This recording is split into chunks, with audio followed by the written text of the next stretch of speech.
예, 반갑습니다. 지금 어떻게 마이크 뒤에 소리 다 들리시나 모르겠습니다. 예, 제가 이제 되게 들고 했는데 여기 붙여놓으니까 좀 어색합니다. 자연스님 소개 이제 잘 해주셨는데요. 제가 소개에 따라서 이렇게 강의하려면은 이제 아픈 신용하면서 이렇게 강의해야 될 것 같습니다.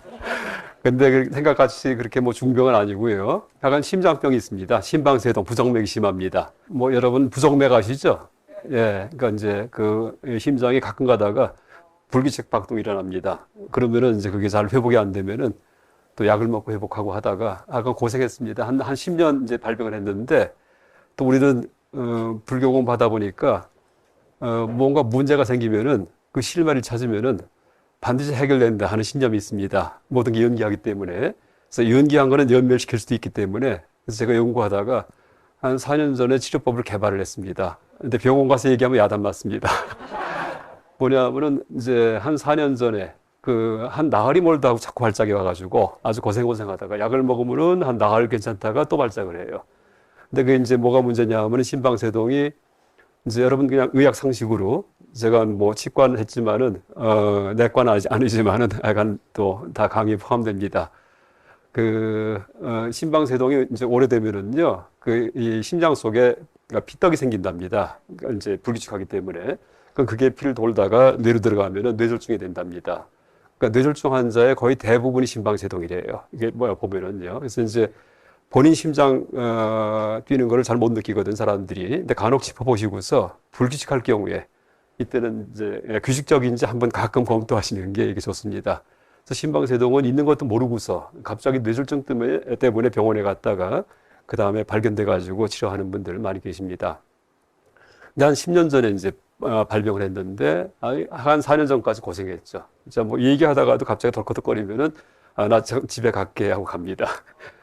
그 정도로 그랬는데 한 4년 전에 또 이제 한 나흘이 멀다 하고 계속 와요. 그래서 어떻게 할까 하다가 제가 운동을 했거든요. 운동을 해도 안 없어지고 뭐 한의원은 경희대학 한방병원 아예 붙여놨어요. 심방세동은 침으로 치료 못합니다. 왜요? 왜냐면 침 넘으면 탁 날 것 같아갖고 많이 온답니다. 근데 안 됩니다. 그거는요. 그래서 이제 아침마다 조깅을 했는데 조깅하기 전에 이게 또 와가지고 어떻게 할까 하다가 에이 모르겠다 하고 빨리 뛰었어요. 끝에 가서 한 800m 천천히 뛰다가 마지막에 가서 전속력으로 한 100m 뛰었어요. 그랬더니 막 숨이 차서 죽을 듯이 막 숨이 찰 정도로다가요. 그리고 돌아오는데 맥박이 규칙으로 변해요. 규칙적이에요. 이거 봐라 이상하다. 다음에 이제 어쨌든 약 안 먹었죠.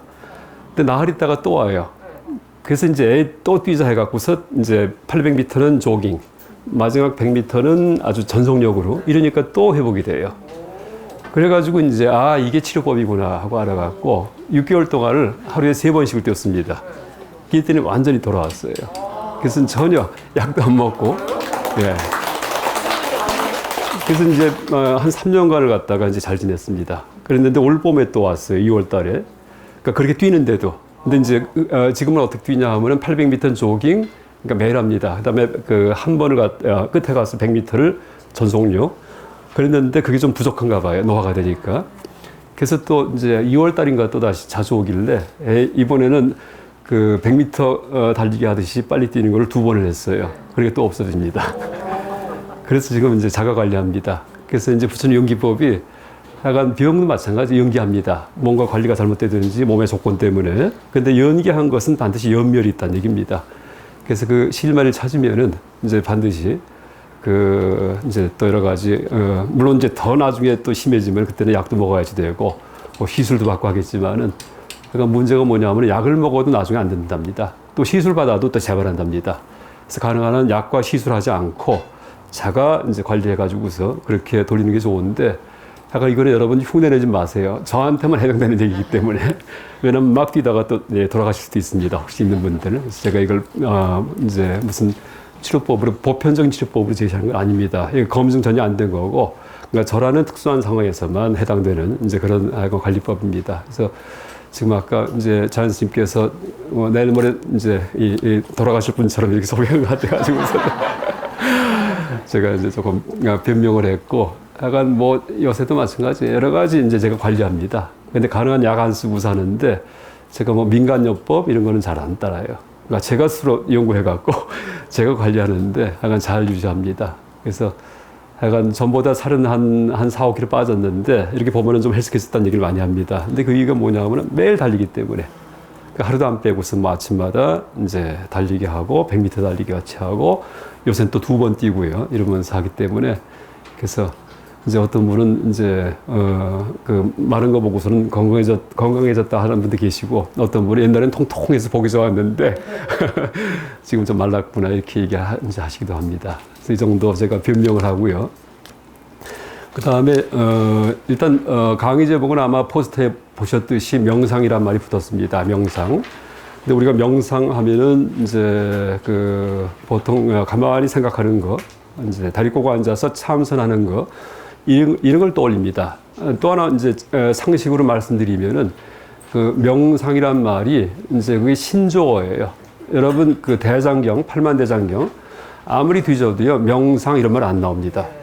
그러니까 일본에서 그 메이지 시대에 메이지 시대에 서양 학문을 수용하면서 여러 가지 신조어를 만들거든요. 뭐 철학이든지 뭐 사회든지 이게 다 신조어입니다. 새로 만든 그런 용어들입니다. 근데 그 중에 하나가 명상입니다. 그래서 이제 명상이 메디테이션의 영어 메디테이션의 이제 일본 번역입니다. 일본에서 번역 학자들이. 근데 이제 그 당시에 그 피불 회석 그 메이지 시대가 열리면서 불교를 탄압하기 시작하거든요. 이러면서 가능한 한 불교 용어 안 쓰고서 이제 서양 용어를 갖다가 번역하기 위해서 그래서 말을 찾아갖고 어두운 명자에다가 생각상사를 써가지고서 명상 이렇게 만들었습니다. 근데 이제 메디테이션의 원래 뜻은 think deeply, 그러니까 깊이 생각하다. 뭐 이 정도로 풀릴 수 있습니다. 그래서 실제는 메디테이션을 만약에 이제 우리말로 풀 경우에 전통 용어가 많잖아요. 뭐냐면 딴 게 아니고 선입니다. 선. 선이 보면은 사유수 해가지고 생각해서 닦는다. 혹은 정려, 고요히 사유한다. 똑같습니다. 사실은요. 이게 선인데, 그러니까 다른 말로 푼다면 선이 곰곰이 생각한다가 선이에요. 그래서 잡념 많은 게 아니고 곰곰이 어떤 주제에 대해서 그러니까 곰곰이가 이제 뭐냐면 마음을 멈추는 거고요. 생각하는 게 가만히 보는 겁니다. 그래서 이제 멈추고 본다는 걸 한문으로 지관 그렇게 얘기를 합니다. 뭐 사마타 위파사나 해도 됩니다. 그래서 우리가 지관이든지 그러니까 멈출 지자 정지할 때, 뭐 벌관자 관찰할 때, 그래서 이제 사마타 위파사나 지관할 경우에는 어려운 용어 같지만은요, 이제 그게 어려운 말이 아니고 그냥 상식적인 용어입니다. 그래서 수학 공부할 때, 수학 문제 풀 때 곰곰이 생각하잖아요. 그게 불교 수행법이에요. 그게 선이에요. 근데 단 그 소재가 뭐냐면은 수학 문제가 아니고 삶과 죽음, 나는 누구인가, 왜 내가 살아있나, 죽음은 어떻게 될까, 아니면 화두, 공안 이런 것들이요. 이게 이제 생각의 대상입니다. 그것만 다를 뿐이지 방법은 똑같습니다. 곰곰이 생각합니다. 그래서 실제는 이제 메디테이션도 그냥 선 이렇게 번역하면 될 텐데 굳이 불교 용어 쓰지 않기 위해서 그러니까 일본 옛날 그 명치 시대의 학자들이 그걸 명상이라고 번역했다 해도 되겠습니다. 그래서 이제 어쨌든 이제 강의 그 큰 제목이 그러니까 명상이라고 붙였고요. 그다음에 밑에 이제 부제가치에서 그 티베트 불교의 단계적 수행, 그러니까 보리도 자제 이렇게 이제 썼는데 이 불교 수행이라고 할 때 보통 떠올릴 때 약간 다리 꼬고 앉아서 숨을 보고 하는 걸 떠올리는데 티베트 불교 같은 경우에는 물론 그것도 수행이긴 하지만은요, 약간 내가 변화하게 만드는 거 다 수행입니다. 그러니까 내 인격이 변화하고 내 성품이 변화하고 내 인지가 변하면은 그렇게 변화하게 만든 건 다 수행이에요. 그래서 이 보리도 찾으는 전체가요 다 그 뭐냐 하면은 여기 보면은 그러니까 명상 얘기를 많이 합니다. 그러니까 현대말로 번역을 해가지고서 명상 얘기를 많이 하는데 뭐 죽음에 대한 명상, 내가 인간으로 태어난 고마움에 대한 명상, 인간의 삶이 얼마나 희귀한가에 대한 명상 이런 말을 쓰지만은요, 그게 다리 꼬고 앉아 생각하는 게 아니고요, 그냥 떠올리는 거예요. 내가 반드시 죽는다 이런 것들이요. 이걸 염사 명상 이렇게 얘기를 합니다. 그래서 이제 제가 오늘 그 큰 제목은 명상이지만 뭐 다리 꼬고 앉아서 숨을 보고 하는 얘기는 하나도 안 합니다. 그건 여기 들어있지 않고요. 또 그것만이 명상이 아니기 때문에 어쨌든 나를 변화하게 하는 나의 심성과 인지를 변화하게 하는 그런 어떤 깊은 사유, 아주 집중적 사유가 바로 명상이다. 이렇게 이제 보시면 되겠습니다. 그래서 이 보리도 찾으러 온 명상은요, 딴 게 아니고 책을 읽는 게 명상이에요. 읽다 보면은요, 인간 개조가 됩니다. 너무나 강력하기 때문에. 그 듣도 보도 못했던 얘기인데 하나 틀린 얘기가 없어요. 이러면서 개조가 돼요. 여러분들 아마 그 KBS 옛날 그 최불암 씨가 나레이션 했던 참하고도 아마 보셨죠? 차와 말이 다니는 옛날 길입니다. 고도. 그래서 이제 티벳과 그 동아시아 대륙의 그런 통로인데, 참 저는 참 중국이란 말 잘 안 씁니다. 그러니까 현대 얘기할 때 중국이란 말 써요. 근데 그 이전 시대에는 중국이란 말 안 씁니다. 왜? 현대 중국에 테두리 가지고서 그걸 막 더 씌워가지고서 다 자기들 땅이다 이렇게 얘기하기 때문에. 근데 실제 중국이 지금의 한족 지배 정권이지만은요, 그 한족이 지배한 적이 거의 없습니다. 한 반도 안 될 겁니다. 아마 대륙을. 그래서 이제 옛날 당나라 때든지 아니면은 뭐 5, 16국 시대든지 이때는 다 그냥 동아시아 대륙 이렇게 부르는 게 좋습니다. 그래야지만 우리가 동북공정 이런 데 넘어가지 않습니다. 어쨌든 과거에 이제 동아시아 대륙과 그러니까 티벳의 이제 그 연결 통로가 차마고도인데, 여러분 그 다큐멘터리 보시면은 무릎에 물집이 잡혀갖고 막 바늘 따가면서 몇 달에 걸쳐갖고 그 다람살라 이제 있는 다람살라가 아니고 이 라싸에 있는 포탈라 공장까지 가는 이제 그런 그 일반 불자들 모습 봤잖아요. 아마 이 세계 종교인 가운데 가장 신앙심이 강력한 종교인이 티벳 불자일 겁니다. 뭐 기독교, 이슬람 될 게 아니에요. 그렇죠? 이슬람도 강력하긴 하지만은요, 티벳 불자에 비교하면은요 상대가 안 됩니다. 근데 티벳의 그런 그 일반인들을 그렇게 그 강력한 불자로 개조한 그런 비결이 바로 보리도 차지입니다. 그러니까 인간 개조의 어떤 그런 그 수행법이 여기 담겨 있는데, 그 개조가 숨을 보고 무슨 뭐 명상을 하고 떠올리고 이게 아니에요. 그냥 책을 읽다 보면은요 인간이 개조가 돼요. 어떻게 개조가 되냐 하면은 너무나 선하고 착하고 항상 남을 배려하고 너무나 지혜롭고 그 다음에 세속에 욕심이 없는 사람으로 이렇게 바뀝니다. 오직 부처님의 가르침만 따르는. 그래서 아주 강력한 불자가 되게 만드는 그런 비법이 바로 보리도 자제법이다 이렇게 얘기할 수 있겠습니다. 또 아까 스님께서 이제 오늘 많이 안 오셨다고 말씀하셨는데, 제가 이제 보리도 찾으러 강의를 많이 하는데 하가 특이한 게 있어요. 이상하게 사람이 많이 안 모입니다. 굉장히 많은 법회인데, 원래 이제 굉장히 많은 분들이 모이시는 그런 어떤 단체인데도 이 강의할 때는 별로 없어요. 그래서 뭐냐면은요, 2년 되는 분들만 듣습니다. 그래서 이제 제 생각에는요, 2년 되지 않으면 뭔가 막아껴갖고 여기 못 오십니다. 그래서 여기 오신 분들은요, 지금 이 보통 분들이 아니시다 이렇게 얘기할 수 있겠습니다. 약간 제가 아까도 얼핏 말씀하셨는데, 역시 마찬가지구나 하고 또 느꼈습니다. 특이하게 제 강의할 때는 다른 강의할 때 많이 모이십니다. 근데 보리도 차제 강의할 때만은 이상하게 소수가 꼭 일이 생기고 이렇게 됩니다. 근데 그럼에도 불구하고 이제 오신 분들일 경우에는 이분들은 뭔가 이제 지금 이 강의를 갖다 들을 만한 그런 어떤 성품이 되셨구나 하고 이제 알 수 있겠습니다. 또 하나 이제 말씀드리면은 이 보리도 차제론 같은 경우는 제가 이 퍼뜨린 이 선두주자입니다. 한 20년 전에, 한 3, 4년 전에 이걸 보고서 놀래가지고 세상에 이런 가르침이 있나. 새로운 얘기는 아무것도 없어요. 근데 부처님 가르침 그대로인데 인도 불교 그대로입니다. 티베트 불교도 아니에요. 근데 그것을 갖다가 단계화 시켜놨어요. 차근차근. 또 하나가 문장 하나하나가 다 굉장히 설득력이 있어요.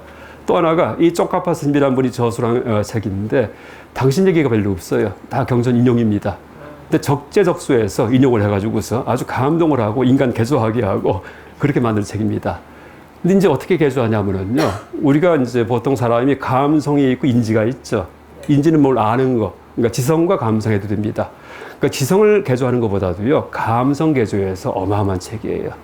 근데 우리가 이제 어떤 사람을 봤을 때, 야, 저 사람 참 좋은 사람이다. 이럴 경우에 지성이 아니고 감성이에요. 그렇죠? 아무리 머리가 좋아도 아주 교활하고 사악한 사람 많습니다. 그렇죠? 근데 감성은요, 머리가 나빠도 참 저 사람 진국이야. 아니면은 진짜 성품 좋아. 진짜 저 사람 같이 있으면 너무나 도움받고. 이럴 경우는 다 감성이에요. 근데 보리도 차제론의 수행 전체가 다 첫 단계부터 끝에까지가 맨 마지막 하나 빼고는요, 전체가 다 감성 정화입니다. 그래서 이제 오늘 그 얘기를 할 텐데, 맨 마지막이 뭐냐면 지성이에요. 그러니까 공사상, 반의 공사상. 그건 제일 마지막에 가르칩니다. 또 하나 이 책의 제목이, 그러니까 보리도 차제론인데, 그러니까 보리도 차제예요. 그러니까 보리가 깨달음이고요, 도는 길이고요, 차제는 단계, 순서예요. 그러니까 깨달음으로 가는 길에는 순서가 있다라는 뜻입니다.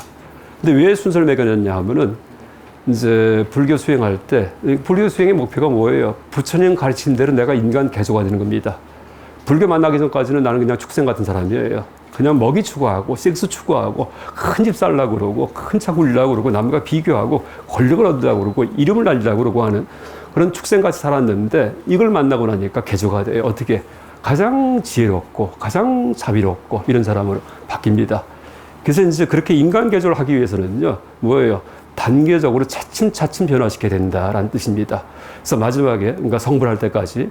그래서 이제 갑자기 인간 개조가 안 되죠. 뭐 보통 우리가 하는 얘기 중에서 사람 변하지 않아 이런 얘기 많이 합니다. 그렇죠? 세속에서 변하기 쉽지 않습니다. 그런데 이 보리도차의 법은 뭐가 특징이냐 하면은 사람을 변하게 합니다. 그래서 똑같은 맨 마지막에 되면은요, 다 똑같아져요. 전체가 다. 그래서 제가 어떻게 얘기를 하냐면은요, 보살 제조 공장, 그렇게 얘기를 합니다. 누구든지 자비롭고, 누구든지 지혜롭고, 누구든지 남을 배려하고, 누구든지 그 세속에 대한 어떤 탐욕, 이렇게 다 사라진 그런 완벽한 인격사로 개조해버립니다.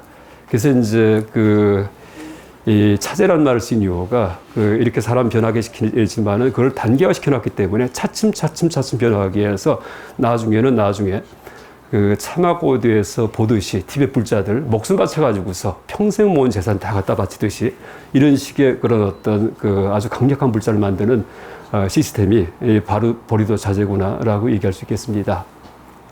그래서 비유한다면은 이제 우리가 수학 공부할 때 수학 공부할 때 미적분 문제 풀면은 그거 어렵죠. 이과 고등학교 2학년 때 미분적분 외웁니다.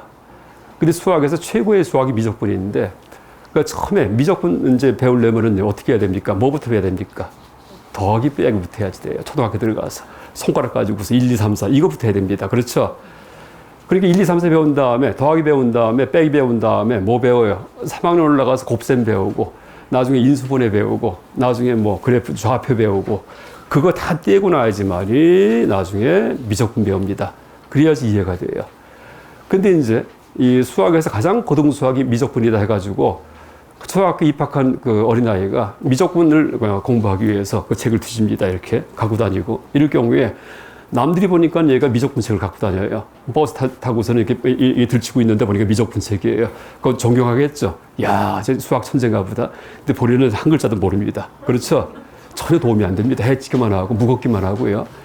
그러니까 미적분 문제 풀려면은요, 더하기 빼기부터 통달한 다음에 곱하기 통달하고, 그 다음에 인수분해 통달하고, 좌표 통달하고, 그 다음에 풀어야지만 나중에 이제 완벽하게 미적분을 풉니다.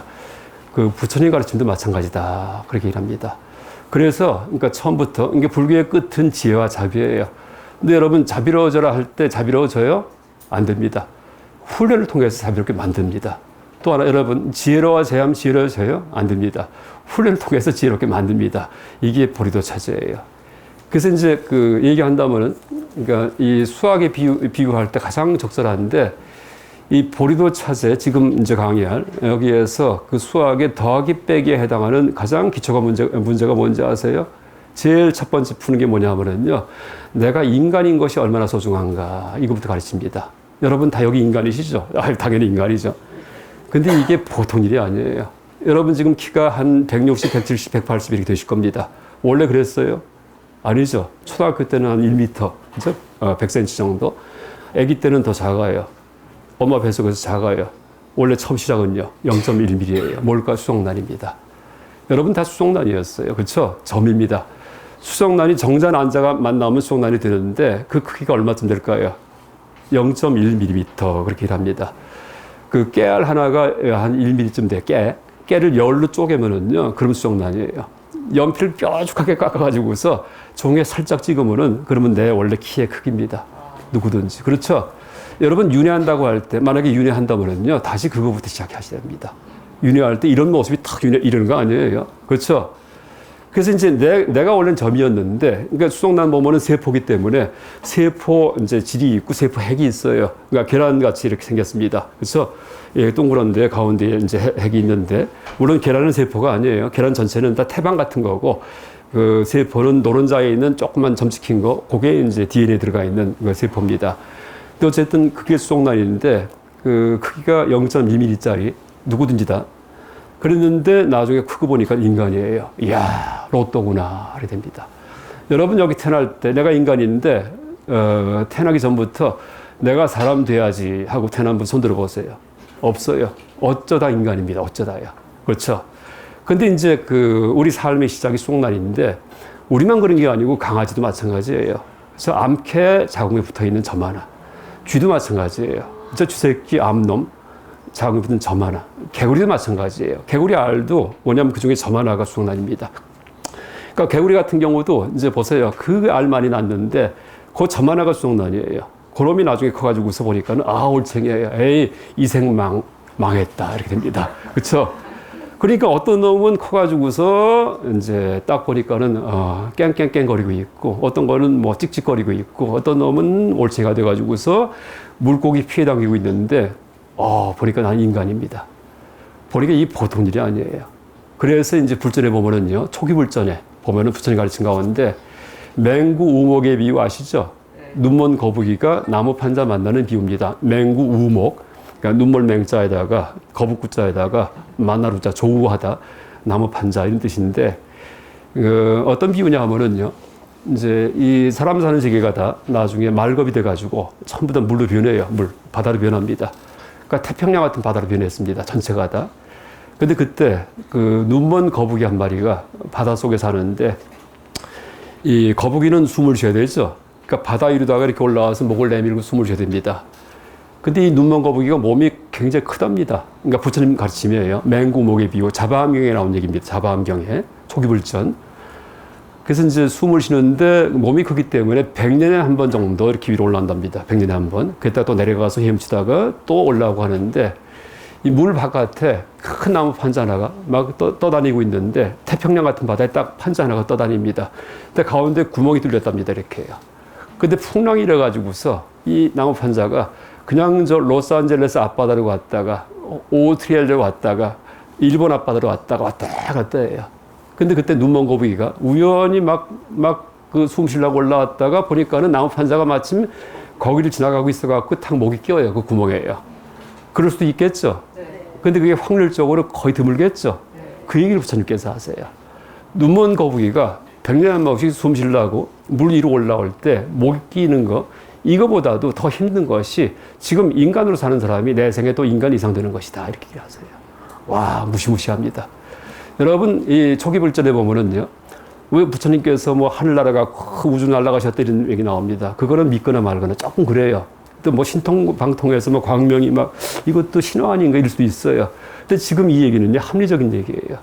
지금 이 얘기는요, 지금 이 맹구목의 비유는 현대 생물학 지식 갖고 이게 분석하면은요, 맞겠구나, 이렇게 됩니다. 왜 그럴까요?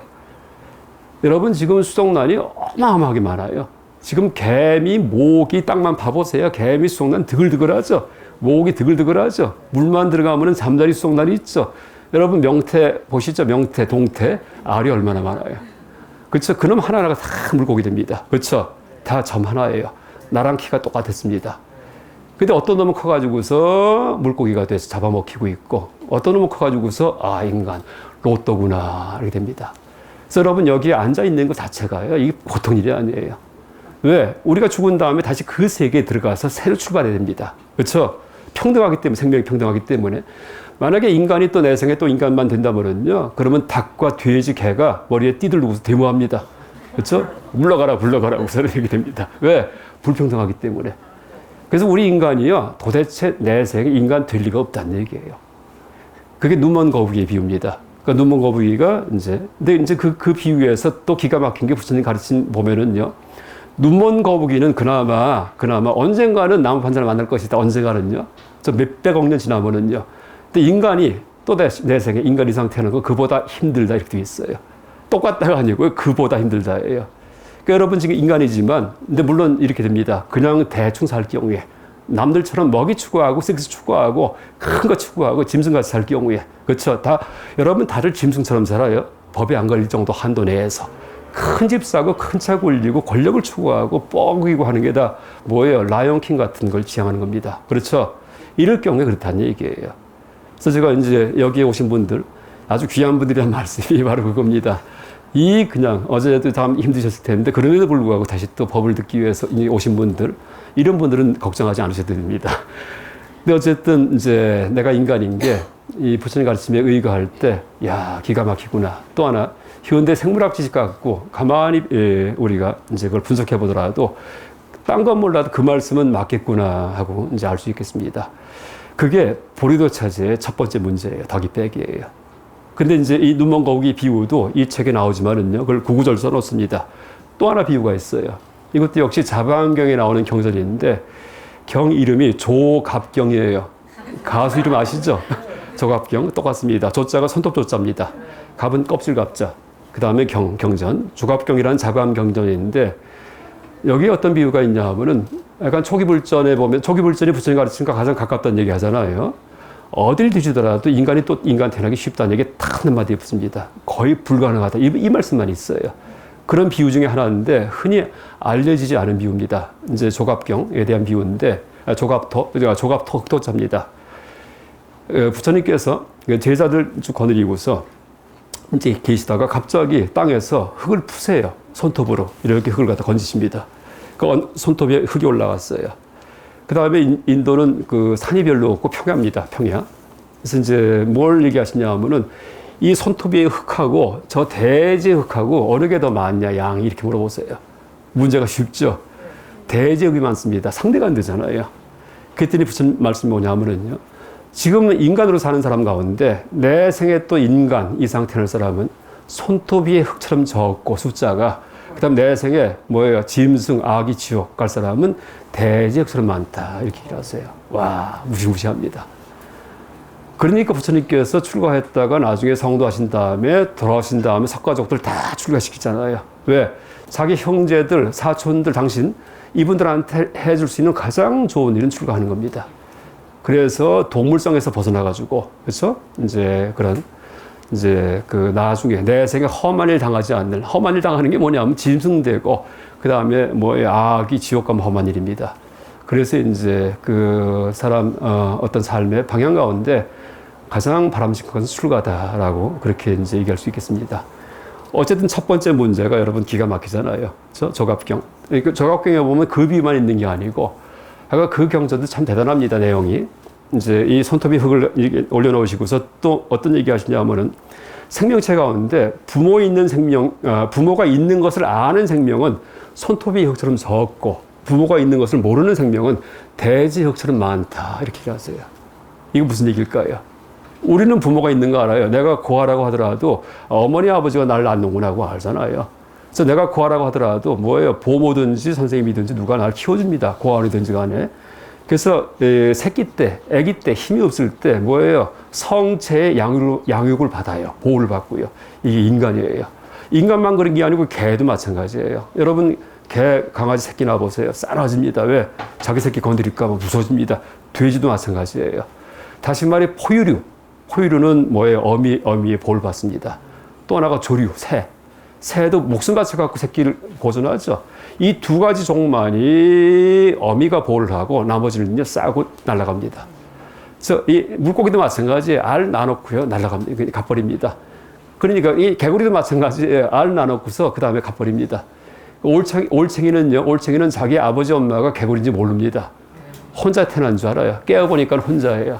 그 다음 막 헤엄치다가는 물고기 확 잡아먹습니다. 여러분 명태가 알이 많죠? 왜 이렇게 많이 날까요? 다 잡아먹히기 때문에. 여러분 옛날 우리 가난할 때는요 영아 사망률이 높았죠. 그 무슨 얘기예요? 살기 힘들 때는 병 걸려서 100일만 지나면 잔치를 하잖아요. 어릴 때 새끼들 야약할 때 그걸 성체가 될 때까지, 다시 말해 사춘기 이후까지 키우기 힘들다는 얘기예요. 왜 사춘기일까요? 사춘기 이후부터 새끼 날 수 있기 때문에. 그렇죠? 그러니까 사춘기 이후까지 살아남았다는 얘기는요 이 보통 사람들 아니에요. 여러분들 재주가 보통이 아닙니다. 여러분 그 욕망 가운데 가장 강한 게 뭘까요? 음욕보다 식욕이에요. 먹입니다. 두 번째가 음욕이에요. 여러분 여기 있는 분들은요 먹이 획득과 그 다음에 섹스의 도사들이에요. 왜? 내 어머니 아버지가 거기서 성공한 분들이기 때문에. 내 어머니 아버지가 섹스에 성공했어요. 그래서 내가 있습니다. 내 어머니 아버지가 사춘기 때까지 굶어 죽지 않았습니다. 그렇죠? 옛날에 굶어도 죽었어요. 먹이 획득에 성공했어요. 그래서 새끼 낳습니다. 내가 있습니다. 그게 내 어머니 아버지만 그런 게 아니고 할머니 할아버지 증조 할머니 고조 할머니 선조 전체가 다. 그러니까 유전자 속에 있는 식욕과 성욕 이게 강력한 게 있기 때문에 여러분 그게 나한테까지 전수가 됐다는 얘기예요. 그래서 이제 그렇게 우리가 이제 그런 욕망 같은 경우에도, 동물적 욕망 같은 경우에도 이제 일반 사람들이 그냥 갖고 있는 게 아니고 선조부터 내려왔던 그런 강력한 생존의 어떤 욕구다 하고 보면 되겠습니다. 하여간 스님들한테 머리 조아리고 이렇게 우리가 이 합장하는 이유는요, 그걸 극복하는 분이기 때문입니다. 그러니까 맑은 금욕의 고통을 극복하시면서 이제 청정하게 사시기 때문에, 그러니까 짐승같이 사시지 않으시기 때문에, 일반 사람들은 다 짐승 같은 욕망을 추구하는데, 다시 말하면 일반 사람들은 전부 다 악을 추구하는데, 이제 악을, 여러분, 악이 나쁜 거 아니에요? 악이 먹이 먹는 거하고 섹스하는 게 악입니다. 그게 근본이에요. 뭐 하나 또 얘기한다면은요, 악에 대한 것도 우리가 피상소로 알고 있어요. 도덕교과서에 뭐 하지 말라 하니까는 그거 아니에요. 악은 좋은 겁니다. 누구한테? 내가 생존할 때. 여러분, 짐승의 세계에서 라이언킹, 행복하죠? 그러니까 숫사자 가운데 가장 강한 놈입니다. 근데 어떤 놈이 라이언킹이 될까요? 가장 악한 놈이 됩니다. 그렇죠? 5개가 뭐죠? 5개? 살도, 음망, 음주예요. 사자는 술을 못 마시니까 빼버리고, 말도 못하니까 빼버리고, 앞에 3개만 비교하면은요, 살생하지 말라. 이게 5개 가운데 하나인데, 가장 살생 잘하는 놈. 이게 사자죠. 그래서 그냥 숫사자 앞에 있던 라이온킹 다 물어뜯어 해쳐버리고 쫓아낸 다음에 자기가 딱 됩니다. 덤비면은 다 죽여버립니다. 그렇죠? 가장 강도 깡패 같은 놈이 그 다음에 이제 라이온킹이에요. 그다음에 도둑질 뭐예요? 내가 뛰어가서 무슨 사슴 잡아먹어요? 그러니까 딴 놈이 잡아온 게 있어요. 그럼 와 해서 뺏어옵니다. 그렇죠? 음행, 암사자 한 마리라도 누가 건드리면 가만 안 놔둬요. 물어뜯어 죽여버립니다. 그렇죠? 그러니까 살도움에서 가장 강한 놈이 라이온킹이에요. 인간도 똑같습니다. 옛날 황제들. 여러분, 옛날 황제가 다 조폭 같은 사람이 황제예요.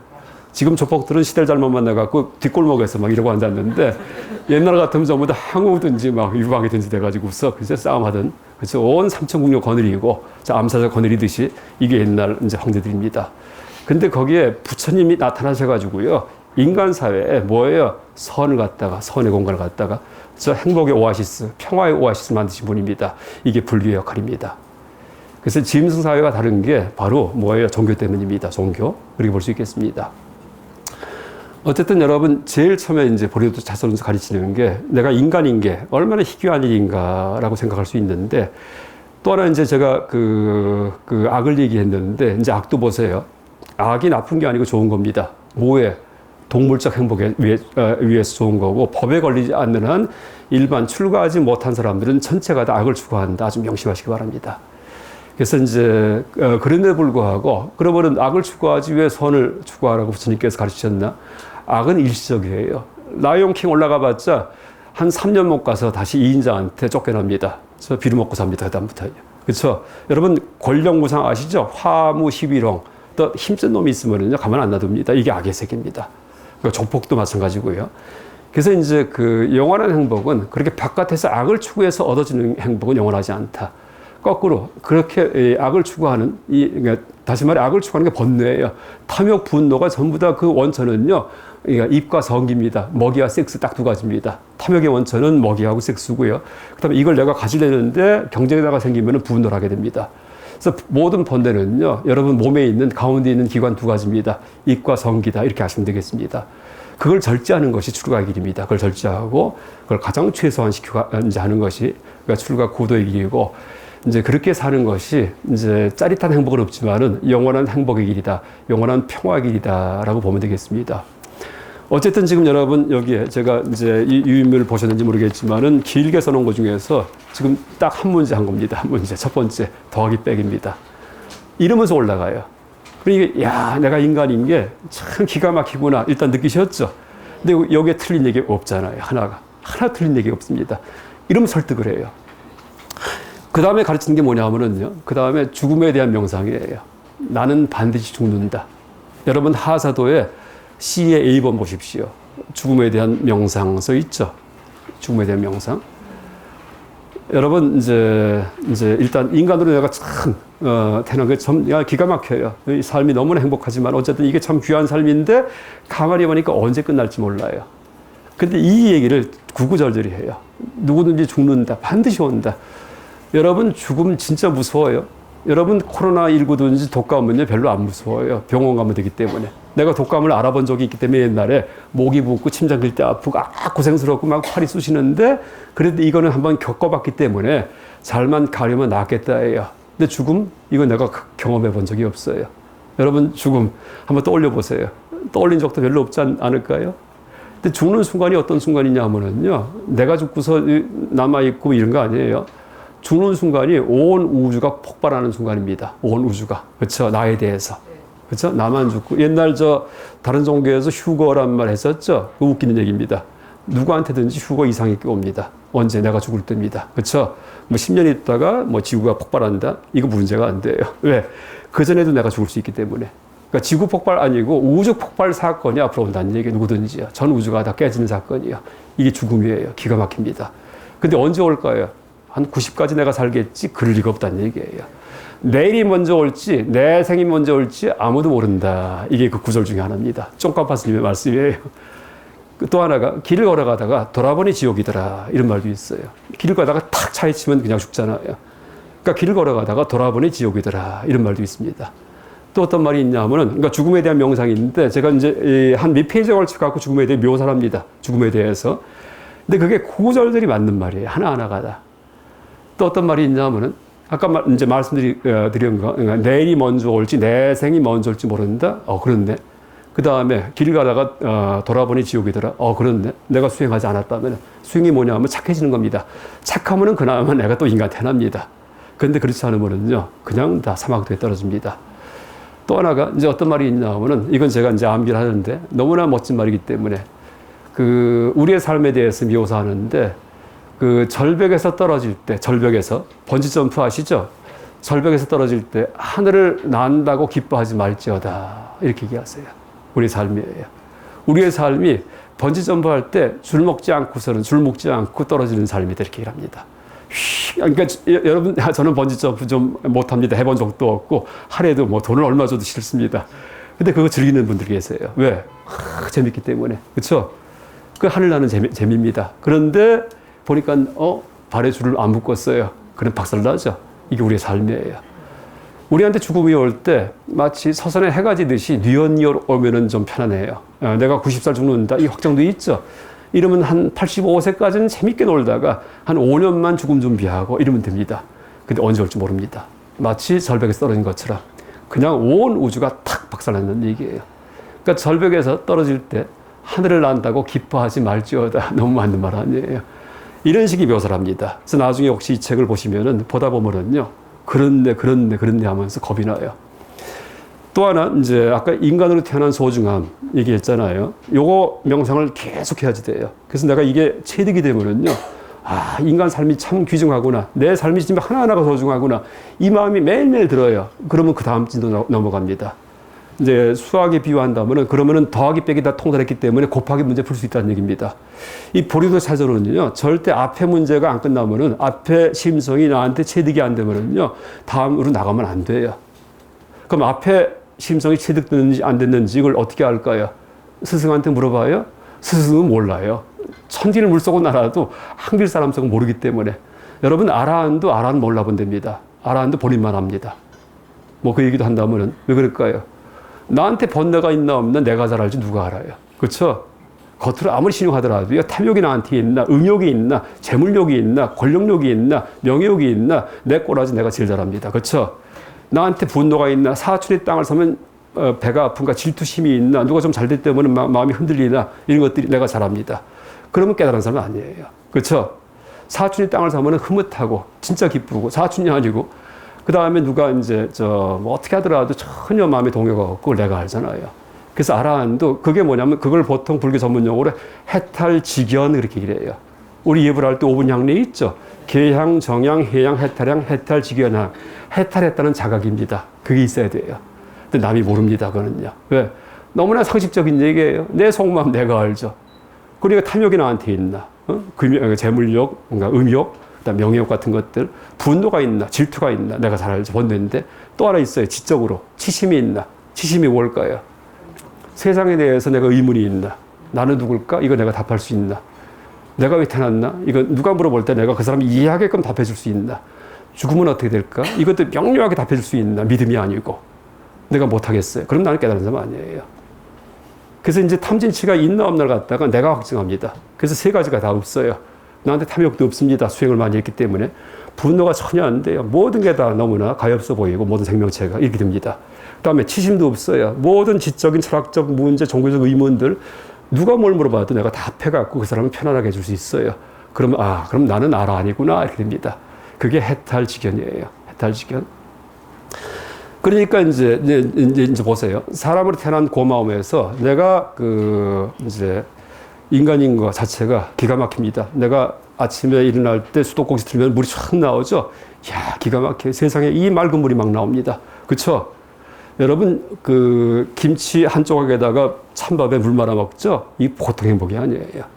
왜? 사람이기 때문에. 사람이기 때문에 그 먹어요.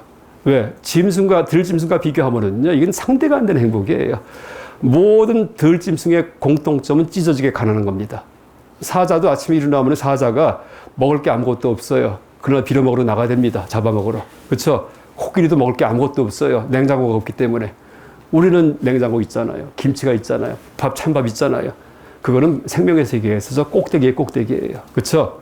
똑같이 한 점이었는데 나는 그러고 살고 앉았고 저놈은 빌어먹고 살고 기가 막힙니다. 그러니까 하나하나가 고맙다는 얘기예요. 여러분 또 인간 사회도요. 물을 없는 지역들, 사막 같은데, 가문데, 아프리카 여기는요. 맑은 물 자체가 없습니다. 그래서 수돗물 틀 때마다 이게 보통 일이 아니구나. 보통 일이 됩니다. 그래서 그 마음이 내가 가득할 때 내가 뭐 남과 비교해서 가난하다 막 질투심 이 얘기하는 거 아니에요. 내가 인간 탈수고 사는 것 자체가 이 문명 속에 사는 것 자체가 이게 보통 일이 아니구나. 이게 마음에 들 때 그 다음 진도로 올라갑니다. 뭘까요? 죽음에 대한 명상이에요. 근데 이 삶이 언제가 끝나는구나. 이 행복한 삶이. 또 하나 얘기하면은요. 모든 짐승은 찢어지게 가난하고 아까 얘기했듯이 들짐승 또한 공통점은 항상 살해의 공포에 떱니다.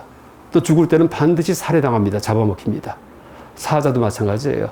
사자가 죽을 때 멋지게 죽지 않아요. 힘 빠지면은 다 쫓겨난 다음에 빌어먹다가 쓰러져요. 잡아먹지도 못해요. 힘이 빠지기 때문에 무슨 토끼가 나 잡아먹으세요 하고 기다려요. 다 도망갑니다. 한 보름을 굶어요. 제가 그 TV에서 한번 봤습니다. 갈비가 다 드러납니다. 이리 쓰러지니까 하이에나가 뜯어먹습니다. 그냥 독수리가 뜨고요. 그러니까 전부 다 모든 들짐승은요. 살아있는 상태에서 숨이 끊어집니다. 근데 우리 보세요. 돌아가시면 어떻게 해요? 관에 넣어서 묻어버리죠. 고기를.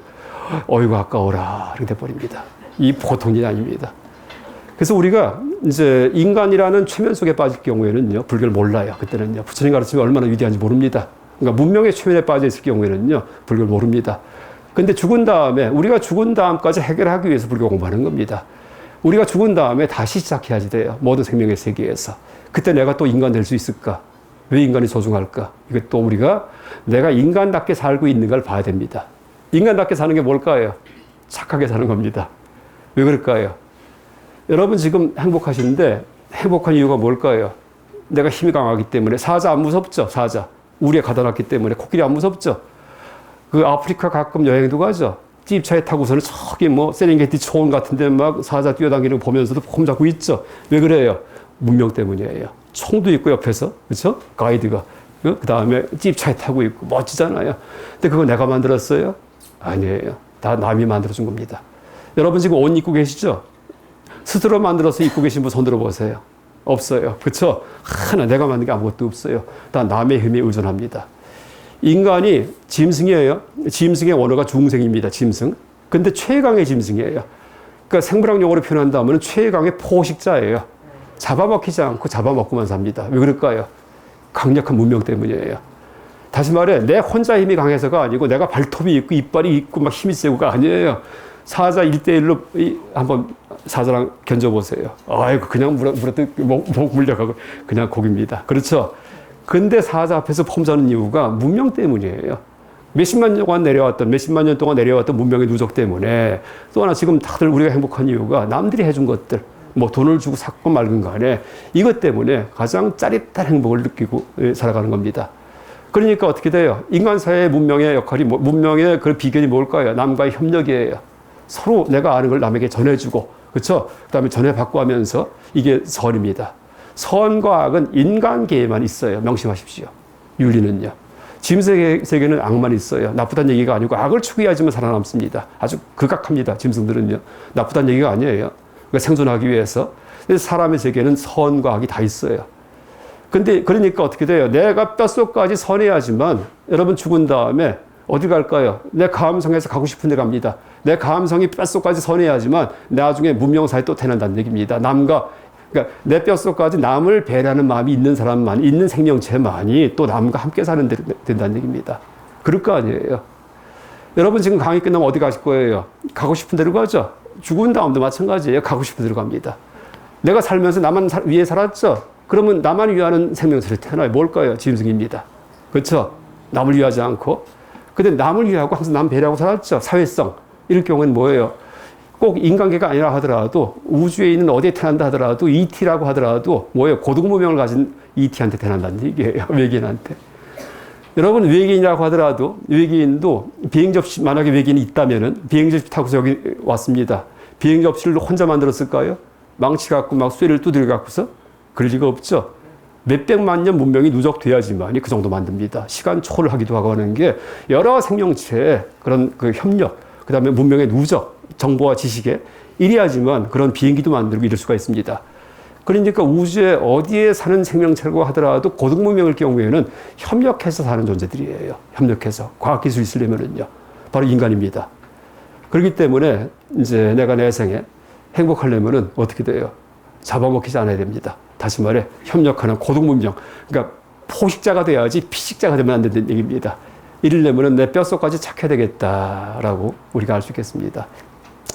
하여간 이 정도 앞에 조금 얘기했고요. 한 10분 쉬었다가 또 이어서 하겠습니다. 네.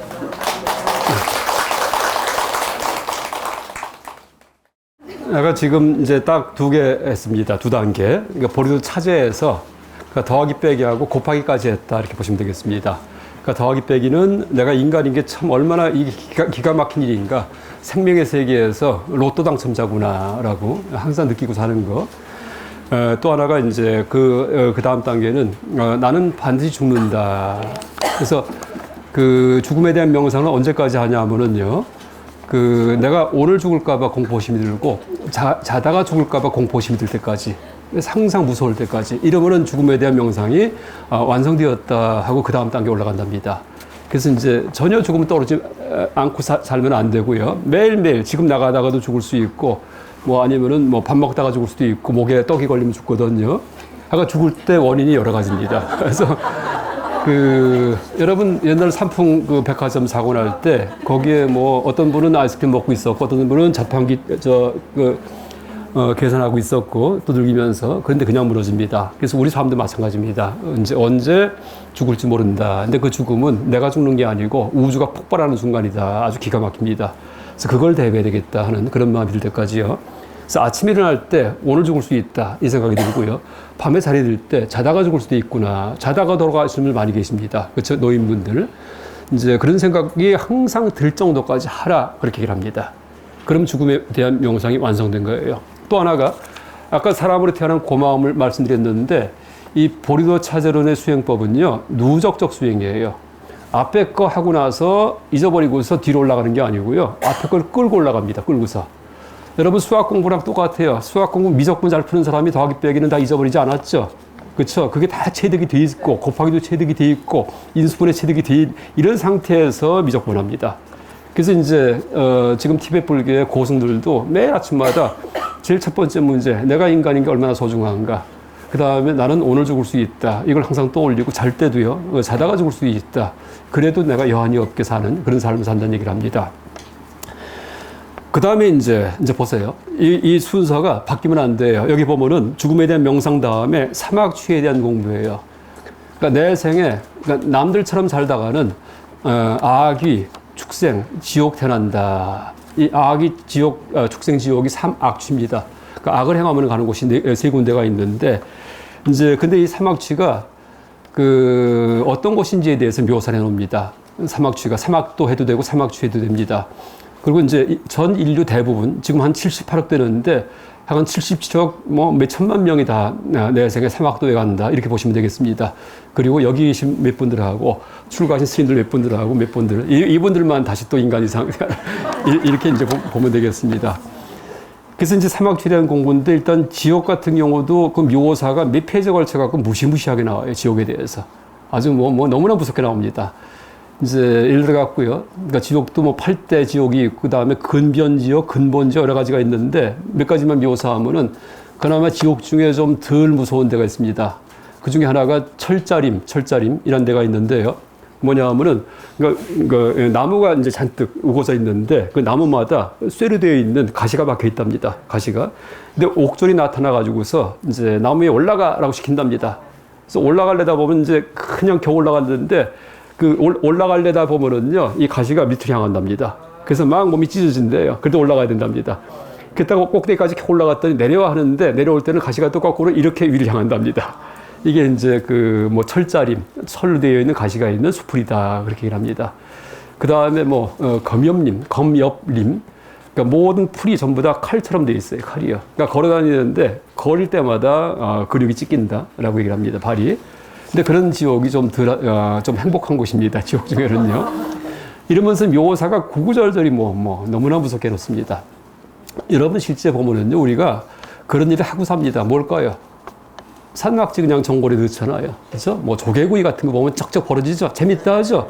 그놈 하나하나가 생명체인데요. 뭐 그렇잖아요. 그러니까 우리가 또 그런 일을 당한다는 얘기예요. 왜? 평등하기 때문에.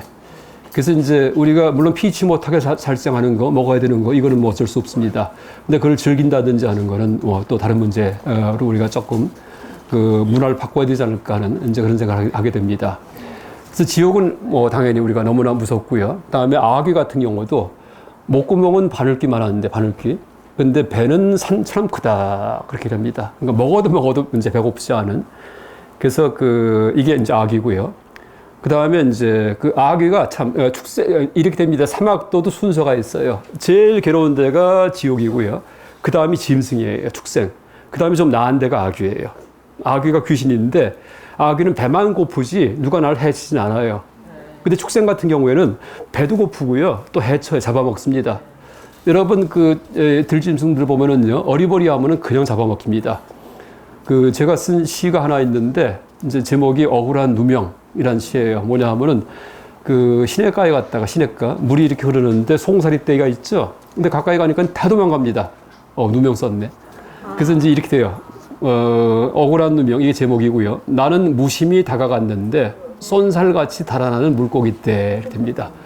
근데 여러분 길 가다 보면은 길고양이 그렇죠? 고양이 이렇게 보면 막 도망가죠. 참새 도망가죠. 다 누명 쓰는 겁니다. 왜 그럴까요? 도망가지 않으면 잡아먹히든지 그런 습성이 없을 경우에는요. 그러니까 길 가는데 뭐 참새가 안 날아가요. 괜히 그냥 가만히 있어요. 그럼 이상하다고 잡을 거 아니에요. 그때 우리 손주 줘야지 하고 갖다 줍니다. 또 쪼물락쪼물락 갖다 죽여버립니다. 그렇죠? 그러니까 이제 사람이 몇 미터만 앞에 와도 도망가는 습성. 그러니까 항상 살해당할까봐 이제 떠옵니다. 그래서 아기보다도 더 힘든 게 축생이다라고 얘기를 합니다. 그래서 아기는 배만 고프고, 그래서 뭐 누가 해치진 않아요. 배만 고프고. 아기가 뭘까요? 아기가 그냥 귀신입니다. 돌아가시면 제사밥 모시는 분들이 있죠. 이게 다 아기예요. 원래 아기가 인도 범어로 뿌레따예요. 뿌레따. 뿌레따가 이제 뭐 빨려는 뺐다. 근데 뿌레따가 뿌라 있다. 뿌라가 앞에서. 그다음에 있다는 갔다. 그러니까 먼저 가신 분이란 뜻이에요. 원래는 아기가 아니고요. 그냥 돌아가신 분이에요. 먼저 돌아가신 분. 이게 이제 뿌레따인데 동아시아에서 한문 번역을 하면서 배고플 한자를 붙인 겁니다. 그냥 임일다가. 그래서 아귀 이렇게 된 거예요. 왜냐하면 귀신의 고통 가운데 가장 큰 고통이 배고픔이기 때문에 몸이 안 보이니까 먹어도 배부르지가 않습니다. 그래서 이 귀신 부를 때 그래서 항상 먹이를 부르잖아요. 제사상. 그 다음에 무속인들 동장신 부를 때 초콜릿 사탕 같은 거 먹이 갖고서 부릅니다. 그렇죠? 그래서 이제 먹이에 대한 그런 이제 가장 어떤 고통이 심한 게 아귀다. 단 누가 날 해치지는 않는다. 아귀일 경우에는. 근데 짐승은 축생, 야생동물은 배도 고프지만은 또 좀 어리버리하면 금방 잡아먹힌다라고 얘기할 수 있겠습니다. 또 하나가 어떻게 돼요? 인간은 이제 그러면 가축일 경우는 좀 행복해요. 가축이요. 가축일 경우에는 사람들이 막 먹이도 주기 때문에. 근데 인간한테 끝에 가서 배반당한다 얘기합니다. 그냥 이 주인님이 나타나면은 그냥 모이도 주고 하니까는 그냥 이 닭들이 좋아하고 꼬꼬대거리면서 할렐루야 막 했는데 이용할 양식을 주시기 때문에. 그런데 나중에 보니까는 처음부터 잡아다가는 목 비틉니다. 그렇죠? 아이고 배반했구나 됩니다. 그래서 이제 양도 마찬가지고 양떼 키우면서 늑대를 지켜줬는데 늑대가 잡아먹지 못하게끔. 근데 나중에 보니까는 잡아다가는 털을 다 깎아버립니다. 어이구 추워라 이렇게 돼버립니다. 그래서 이제 어떤 짐승은 뿔이 예뻐서 나중에 다 뿔을 잘려버리고, 어떤 짐승은 진주 때문에 이제 살해당하고, 어떤 짐승은 뭐 가죽 때문에 살해당한다. 가축일 경우에도. 그렇게 이게 보리도 찾아오는 그런 문장이 써 있어요. 그 읽어보면은요, 그렇구나, 미처 생각하지 못했던 거구나, 이러면서 내가 개조가 됩니다. 그러다 보니까 나중에는요, 모기도 못 잡습니다. 모기가 날아갈 때도요, 저분, 안 되겠구나, 이럽니다. 모기의 우주를 갖다가 다 폭발시키기 때문에. 그쵸? 그 하나하나가 다 우주인데, 하나하나가. 그래서 이제 이러면서 이제 인간이 변합니다. 그래서 이제 사막추에 대한 공부를 하고 나면은요, 하여간 내가 반드시 죽는다? 근데 그냥 대충 살다가는 반드시 사막도에 간다? 거기서 몇십억 년 동안 그냥 머문다? 와, 너무 무서워요, 그때요. 그래서 이제 여기 사막추에 대한 공부가 끝나면은요, 공포심이 들어요. 내 생이 너무나 무서워져요. 내 생이 진짜 무서워요. 무서워서 내가 일을 못 하겠어요. 그러면은 사막추에 대한 공부가 끝났다. 이렇게 됩니다. 그 다음이 뭐냐 하면은요, 삼귀예요. 어떻게 될까? 왜 삼귀일까요? 삼귀. 부처님과 가르침과 스님께 귀합니다. 이게 뭐냐면 살려주세요. 이렇게 됩니다. 살려주세요. 아직 불자가 아니에요. 앞에 인간으로 태어난 소중함, 나는 죽는다. 그 다음 내 생이 무시무시하다. 이거는 불교신도 아니어도 상관없습니다. 그러니까 불교에 대한 믿음은요, 그 다음이 진짜 믿음이다. 그렇게 얘기를 합니다. 그냥 내가 불자가 돼야지 하고 들어오죠. 심심하니까 할 일 없어갖고. 이러면은 라이언스 클럽 들어간 거, 뭐 이렇게. 동아리 모임 가서 심심하니까 이렇게 됩니다. 근데 앞에 세 단계의 명상. 나는 반드시 죽는다. 내가 인간인 게 기가 막히구나. 내 생은 반드시 사막도에 갈 텐데 진짜 무섭구나 할 때 어떻게 하면 저런 데 안 갈 수 있을까, 내 생에. 그러니까 제발 살려주세요 하고서 진짜 진정한 믿음이 이때 생긴다 라고 얘기합니다. 그래서 삼귀를 갖다 그 다음에 합니다. 제가 이제 그 학생들한테 이 보리도 차주를 가르친 다음에 시험 문제 낼 때 앞에 얘기했던 것들을 갖다 섞어놔. 1, 2, 3, 4를 갖다가 그 다음에 순서대로 쓰시오 이렇게 합니다. 이거 순서 바뀌면 안 돼요. 가장 먼저 인간 소중함, 그 다음에 두 번째 죽음, 그 다음에 세 번째가 이제 내 생의 무서움, 네 번째가 삼귀 이렇게 돼버립니다. 그래서 불교에 입문합니다. 입문하면 어떻게 될까요? 입문하고 나면 내 생에 그냥 살다가는 지금까지 이제 그 동물적 행복을 추구하고 살았다가는 내 생이 무시무시하기 때문에 제발 당장 내 생에 지옥 가지 않게끔, 짐승 되지 않게끔, 그러니까 귀신 되지 않게끔 좀 했으면 좋겠어요. 해탈열반 이거는 잘 몰라도요. 제발 내 생에 또 인간이라도 되면 좋겠어요. 그럼 어떻게 하면 될까요? 착하게 사는 겁니다. 그래서 그 다음이 업과 과보에 대한 공부입니다. 인과응보. 그러니까 악업을 지으면은 반드시 내 생에, 그러니까 악행을 많이 하면은 다시 말해 자기만 위하고 살고 남을 위하지 않아요. 짐승처럼. 이럴 경우에 내 생에 떨어지고. 왜? 왜냐면 그러니까 개체 중심의 삶은 다 짐승들입니다. 그래서 일단 공동체를 위하는 삶은 인간 이상의 운명사회예요. 그래서 이제 이 선을 행할 경우에 이러면 선이 몸에 체득이 되어 있기 때문에 항상 남을 배려하는 마음이 있기 때문에 죽은 다음에도 그 귀신이 그냥 남과 함께 사는 곳으로 간다. 다시 말해 문명사려고 한다. 이렇게 이해하면 되겠습니다. 그래서 그 다음에 업과 과보에 대한 공부가 그 다음에 제시가 됩니다. 누가 가르칠까요? 스님들께서 가르치십니다. 인과응보에 대해서. 여러분 대만 불교 대단하죠? 대만 불교 그 비결에 대해서 여러 가지 얘기를 많이 합니다. 그러니까 대만 불교가 그 병원, 그러니까 복지에 대해서 굉장히 신경을 많이 썼다. 이런 얘기도 하기도 하고, 실제 대만의 그 지도자들은 불교 아니에요. 개신교입니다. 장개석도 마찬가지고 장제스, 그 다음에 뭐 임어당이든지 지식인들 다 개신교예요. 그 다음에 그 손문 같은 경우도 기독교 아니에요. 개신교 아니에요.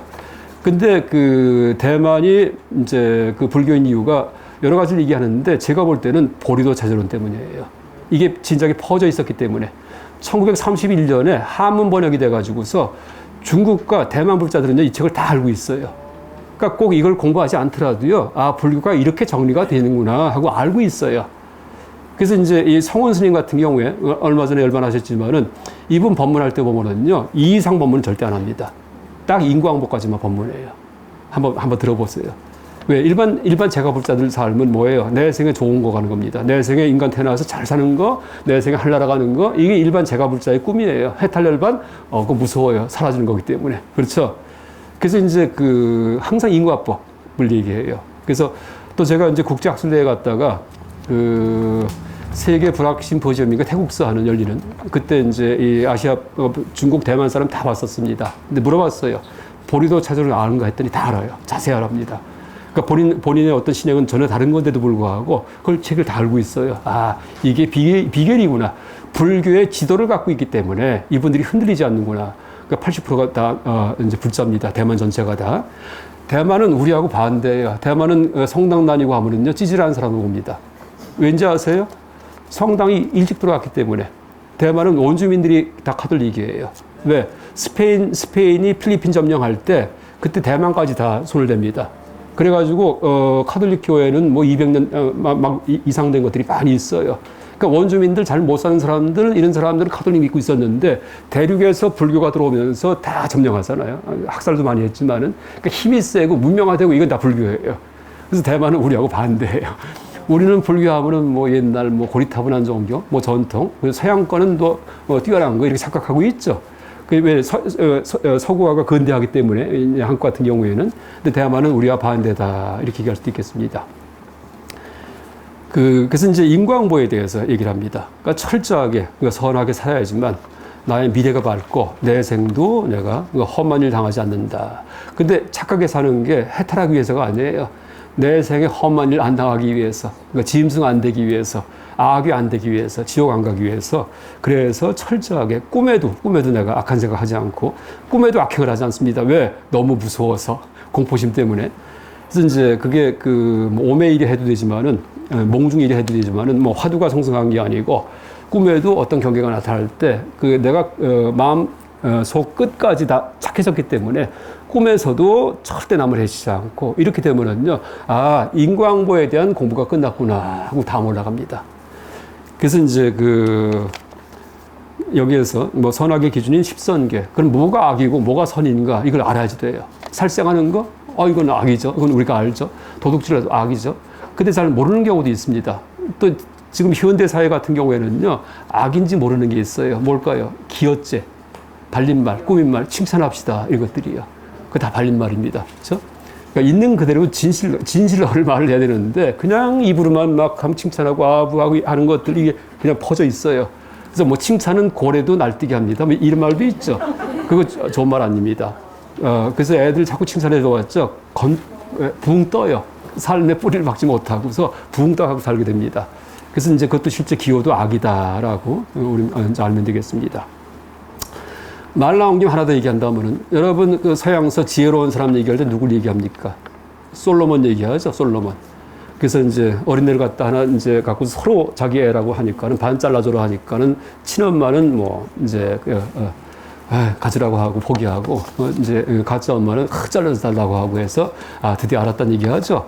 이게 뭐예요? 잔머리요. 그쵸? 그래서 저는 이제 그게 우리에 퍼져 있는데 그것도 우리가 빨리 고쳐야지 돼요. 여러분 당태종 아시죠?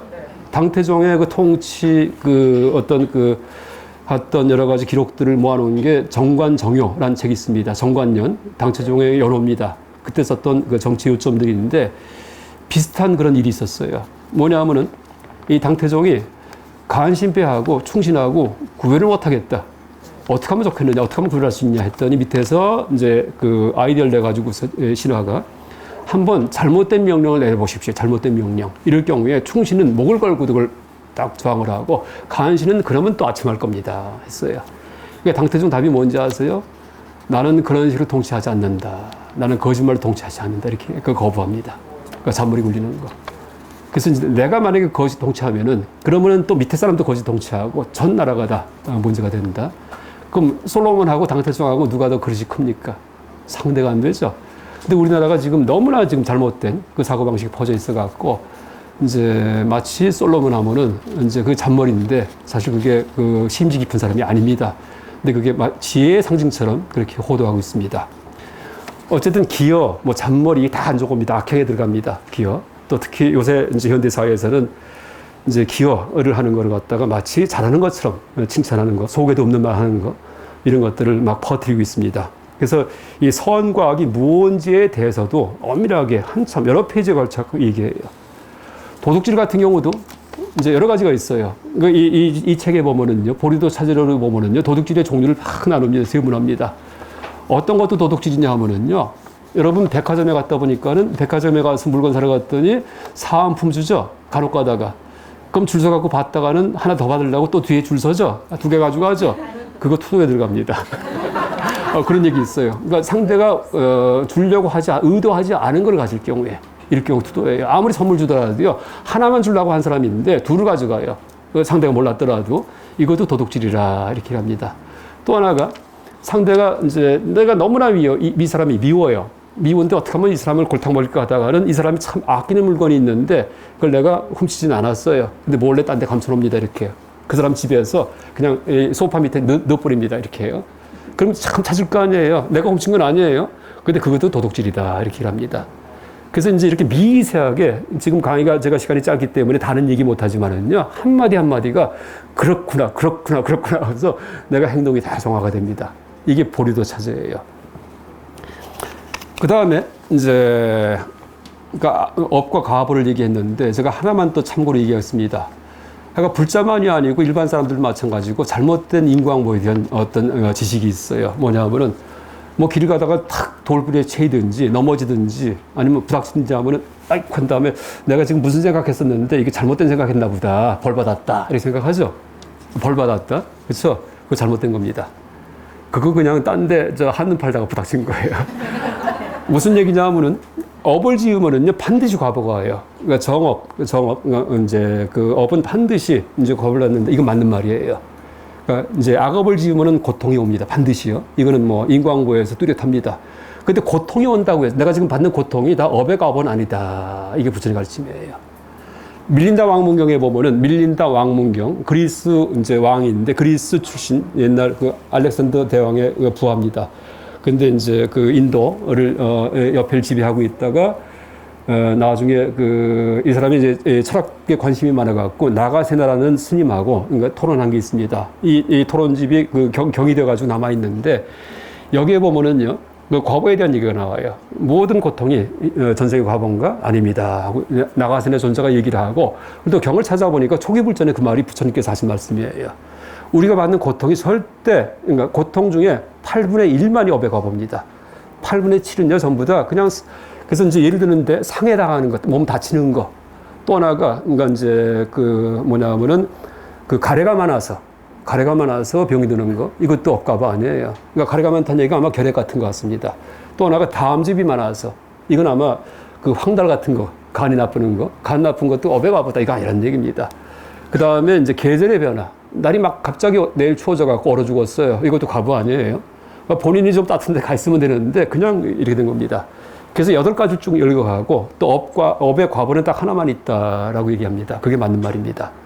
그래서 여러분 살아갈 때 이 모든 내가 겪는 고통이 이게 업과다 이렇게 생각하면 절대 안 됩니다. 불교적으로 봐도 맞지도 않고 일반 사람일 경우에도 이제 그런 생각을 많이 하는데 잘못된 작업 방식이에요. 전에 한번 TV에서 이제 쓰나미 사태 때문에 동남아에서 한 20몇만인가 죽은 적이 있어요. 쓰나미가 몰려와서 다 물에 빠져 죽었습니다. 그때 CNN에서 어떤 스님을 모셔가지고서 이제 CNN 이제 여쭸어요. 이게 전부터 까르마의 결과인가, 까르마. 그랬더니 이분이 그렇다 이렇게 얘기하셨어요. 근데 그거 틀린 말입니다. 그랬더니 그 아나운서가 CNN 그 앵커가 이게 다 업의 과보인가? 그럼 그 사람들이 전부 다 죽은 사람들이 잘못했기 때문인가? 좀 그렇잖아요. 미안하잖아요. 그렇죠? 그 다음에 장애가 있는 거, 이것도 업고 아닙니다. 절대요. 아주 명심하시기 바랍니다. 그냥 어떤 이제 그런 질병이든지, 지금 내가, 어떤 합리적인 어떤 행동을 하지 못했기 때문에 생긴 상해든지, 또 누가 갑자기 날 때렸든지, 이럴 경우에, 그 사람도 뭐 원수진 것도 없는데, 이럴 수도 있습니다. 그래서 이 8개 가운데 7가지는 좀 업과 무관하다. 이렇게 됩니다. 이게 경의 가르침이고요. 또 논리적으로 분석하더라도 이제 그 말씀이 맞아요. 그래서 제가 논리적으로 한번 분석해 보니까 야, 이 부처님 대단한 분이구나 하고 알게 됐습니다. 이제 뭐냐면은요. 논리적으로 풀어본다면은 이제 악업을 지으면은 과보가 온다. 이게 맞죠? 업을 지으면 과보가 온다. 악업을 지으면은 불행이 온다. 그렇죠? 이게 조건문이에요. 조건문. if. 만일 악업을 지으면은 반드시 고통이 온다. 이게 맞아요. 그죠? 내가 지금 악업 지었다. 그러니까 고통이 올 것이다. 이거 맞죠? 이거 맞는데 악업을 지으면 고통이 온다. 내가 고통받는다? 악업 지었기 때문이다. 이거 틀리다는 얘기예요. 왜 틀리냐면은요. 이게 이제 3단 논법인데 조건문에 의한 3단 논법인데 이제 보세요. 만약에 이것이 어떤 짐승이 하나가 있는데 이것이 고양이라면 이것은 포유류다. 그건 맞는 말이죠. 근데 보니까 고양이예요. 그건 포유류죠. 이건 맞는 말이죠. 근데 그게 아니고 이것이 고양이라면 이것은 포유류다. 근데 이건 포유류예요, 보니까. 그러면 이건 고양이다. 이건 아니죠. 틀렸죠. 이걸 논리적으로 후권 긍정의 오류 이렇게 얘기를 합니다. 그러니까 전건은 조건문에서 앞에 문장이 전건이고 뒤에 문장이 후권이에요. 그래서 이것이 고양이라면 이게 전건이고요. 앞에 있는 건, 조건. 그 다음에 이것은 포유류다. 이것은 후권이에요. 근데 이제 그 후권을 긍정을 해요. 이것은 포유류다. 그렇죠? 이걸 후권 긍정이에요. 그러면 이것은 고양이다. 이건 아니죠. 왜? 이것은 개일 수도 있기 때문에. 포유류 중에 개도 있고 쥐도 있고 다 있잖아요. 그러니까 그게 논리적 오류예요. 후권을 긍정해서 결론을 낼 경우에는 논리적으로 오류에 빠지거든요. 만약에 이것이 고양이라면 이것은 포유류다. 근데 어떤 동물 보니까 이게 포유류예요. 그러면 이것은 고양이다. 이거 틀리잖아요. 근데 똑같은 방식의 사유가 악업을 지으면은 고통이 온다. 고통이 왔다. 아, 나 악업 지었구나. 똑같은 겁니다. 후권 긍정의 오류예요. 왜? 고통의 종류 여러 가지가 있기 때문에 아까 얘기했듯이 8분의 7이 있습니다. 그래서 우리가 이제 그게 꼭 불교를 모르더라도 이제 어릴 때부터 그게 몸에 배 있어요. 무슨 일 나가면은 내가 뭔가 전생에 업을 져갖고 아니면은 뭔가 잘못해갖고 지금 무슨 잘못 생각 떠올렸기 때문에 다 틀린 얘기입니다. 그래서 모든 걸 여러분들 합리적으로 생각 살아가는 거 이게 가장 중요하고 부처님 가르침의 핵심이에요. 그래서 이제 업에 의한 과보는 극히 일부다 하고 명심하시기 바랍니다. 그런 생각이 왜 드냐 하면은 어릴 때 야단 맞아봤기 때문이에요. 어릴 때 잘못하면 야단 맞죠? 잘못하면 엉덩이 맞아요. 고통이 와요. 그러니까 잘못하면 자꾸 맞아요. 그러니까 맞았구나. 아, 잘못했구나. 그게 몸에 밴 겁니다. 그래서 이제 그 후권 긍정의 오류는 그거 말고 우리가 흔히 많이 범합니다. 다른 예를 든다면 위인전의 오류. 여러분 위인전 절대 보면 안 돼. 애들 읽지 마세요. 왜? 하나하나가 다 위인이기 때문에 흉내내지 말라는 얘기예요. 남들이요. 왜냐하면은 이제 보세요. 에디슨 이제 위인전을 보면은 에디슨이 어릴 때 그 별별 기행을 많이 했어요. 그래서 이제 그 병아리 부화시킨다고 계란을 막 품기도 하고, 그래서 한참을 품고 있으니까 왜 했더니 나중에 병아리 만들려고 이런 얘기 나오잖아요. 그만큼 좀 특이했다고. 그러니까 특이한 행동을 하면은 나중에 위인이 된다. 이게 우리 베이스예요. 위인전 보면 다 특이한 행동만 나옵니다. 특이한 행동하면 위인이 된다. 이렇게 돼 있잖아요. 그럼 나는 위인이 될 거다. 이제 특이한 행동하자. 이렇게 돼버립니다. 그래서 기행을 자꾸 하려고 그러고 좀 이럽니다. 괜히 어릴 때 위인전 보다 보면은요. 그거 틀린 얘기입니다. 그게 바로 후권 긍정의 오류예요. 그래서 누구든지 조고각하, 자기 삶, 자기가 판단해야 된다는 얘기입니다. 또 불교적으로 볼 때 가장 안 좋은 게 벤치마킹 하는 거, 남 흉내내는 거. 그렇죠? 이렇게 하니까 저렇게 됐구나. 저렇게 하면 이렇게 되겠구나. 아니라는 얘기예요. 아무리 흉내내도 결과는 또 다릅니다. 그러니까 벤치마킹이 바로 후권 긍정의 오류입니다. 아까 얘기했듯이 인과응보에서 고통이 오면은 악업대금이구나 하고 착각하듯이 이제 논리적으로는 옳지 않다. 또 부처님의 경에서도 부처님께서 이제 그렇게 그 모든 고통이 다 악업의 과보인 것은 아니다. 모든 고통을 악업의 과보로 보는 종교가 있었습니다. 숙명론자든지 아니면은 자인화교. 이게 다 외도들입니다. 인도 내에서. 이럴 경우에는 막 고행을 해가지고서 악업을 씻으려고 하는 그런 수행을 했는데 부처님은 고행주의도 배격하셨습니다. 또 그 이유가 이제 그분의 어떤 통설이기도 하지만은 후대에 그냥 논리학에 근거해서 이제 분석해 보더라도 이분 말씀이 진짜 대단하구나 하고 우리가 알 수 있겠습니다. 약간 업과 과보에 대해서 참조 얘기 이제 하나 드렸고요. 그래서 이제 모든 이제 어떤 업을 짓더라도 틀림없이 거기에 해당하는 과보는 옵니다. 그렇지만 고통이든 쾌락이든. 근데 고통과 쾌락이 왔다고 해서 그게 전부 다 옛날에 과보인 것은 아니다 하고 명심하시기 바랍니다. 어쨌든 이걸 배웠기 때문에 이제 그다음부터는 철저하게 착하게 삽니다. 내 생에 험한 데 안 태어나기 위해서. 근데 문제가 뭐냐 하면은 내가 아무리 착하게 살아도 전생에 지은 죄가 있을 거 아니에요. 기억은 안 나지만은. 그거 어떡할 거예요. 그래서 그 다음에 참회법이 나와요. 내가 기억나지 않는 죄는요, 참회해갖고서 그 다음에 씻어버립니다. 그래서 이제 그 다음 수행법이 악업을 정화하는 방법, 참회, 독경, 불상, 조성, 공양, 연불, 지계, 삼기, 보리심 이렇게 나옵니다. 그래서 이제 참회를 할 경우에 기억나지 않더라도 물론 기억나는 어떤 악업일 경우에도요 참회하면은 그게 많이 정화가 된답니다. 그 참회하지 않으면 반드시 과보가 오지만은 악업을 지었을 때 내가 참회할 경우에는 그 내 생에 지옥에 태어날 악업을 지은 사람도 현생에 골치만 아픈 것으로 끝난다 이렇게 합니다. 물론 참회가 성취가 돼야지 돼요. 내가 참회했다 1분간 생각했다고 해서 되는 거 아니에요. 그럼 참회가 성취된 걸 어떻게 알아요? 그건 쫑카파 스님도 얘기하고 옛날 천태 지자 스님도 얘기한 적이 있는데 참회가 성취되려면은요 참회 기도를 계속 해야지 돼요. 진짜 진심으로. 또 앞으로 그 일을 하지 않겠다는 다짐이 있어야 됩니다. 그다음에 그것만 있어도 안 돼요. 그 다음에 상서로운 체험을 해야지 돼요. 꿈에서 현몽하든지 뭐가 나타납니다. 그러면은 이제 뭐 불이 나는 꿈, 뭐 비구니 스님을 꿈에 보는 꿈, 아니면은 뭐 이제 나쁜 음식 먹었는데 다 토해버리는 꿈, 이런 꿈을 종류 얘기합니다. 그래서 그런 꿈을 꾸면은, 그러니까 참회 기도하는 도중에 전혀 예기치 못했던 그런 상서로운 꿈을 꿨을 경우에는 참회가 성취되었다 하고 이제 얘기합니다. 그래서 이제 이게 그 다음 공부가 참회입니다. 그래서 여기에 A, B, C, D 이렇게 하사도 놔뒀지만은요, 이게 순서가 아주 질서정연합니다. 그러니까 바꾸면 안 되고, 그러니까 그대로 순서해서 앞에 게 되고 나면은 그 다음 걸 하고 그 다음 걸 하고 해서, 하여간 여러분 불교에 입문한 다음에는요, 내 삶이 밝아져야지 돼요. 그렇죠? 내가 아주 선한 사람이 되고 밝아지고 내 미래가 좋아지고 행복해지고 이렇게 됩니다. 그걸 가르치는 게 하사도예요. 그래서 이제 이 보리도 차제로를 앞으로 이제 중사도, 상사도 요점만 말씀드릴 텐데, 부처님의 가르침을 갖다가 3단계로 구분을 합니다. 이 보리도 차제에서는요, 차제가 3단계예요. 하사도, 중사도, 상사도예요. 근데 이걸 어떻게 구분하냐 하면은 하사도는요, 일반 세속인의 길이에요, 세속인. 세속인이 누굴까요? 윤회 속에서 사는 사람들입니다. 내 생에 해탈, 그건 무서워요. 또 윤회하고 싶어요. 내 생에 인간으로 잘 태어나갖고 멋지고 그냥 큰 집에 살고, 아니면 내 생에 하늘나라 가고 싶어요. 이게 하사도예요. 하늘나라도 뭐예요? 윤회의 세계에 속합니다. 그 다음에 그 다음에 중사도, 이건 뭐냐면은요, 윤회에서 벗어나는 삶이에요. 내 생에 다시는 태어나기 싫어요. 왜냐하면은 하사도 수행을 해가지고서 내가 너무나 착해요. 그 다음에 뭐 항상 남을 위하고 이러고 삽니다. 왜? 내 생이 무섭기 때문에. 아주 뼛속까지 착해졌어요. 그런데 상상 실험을 해보니까, 여러분 내 생에 하늘나라 갔어요, 하늘나라. 근데 한번 상상해 보세요. 하늘나라 갔는데 보니까, 날개가 달렸습니다. 나릅니다. 보니까 먹을 게 지천이에요. 뷔페 식당이에요. 매일같이 음식 갈아주고. 그 다음에 뭐 춥지도 덥지도 않아요. 야, 기가 막히겠죠? 근데 보니까 하루, 이틀, 열흘, 100일 동안 날아다니고 100일 동안 1년, 10년, 100년 지겨워 이렇게 돼버립니다. 그러니까 복락이 나중에요, 고통으로 변한다는 얘기예요. 명심하세요. 그래서 이제 그러니까 천상락이 나중에 고루 변합니다.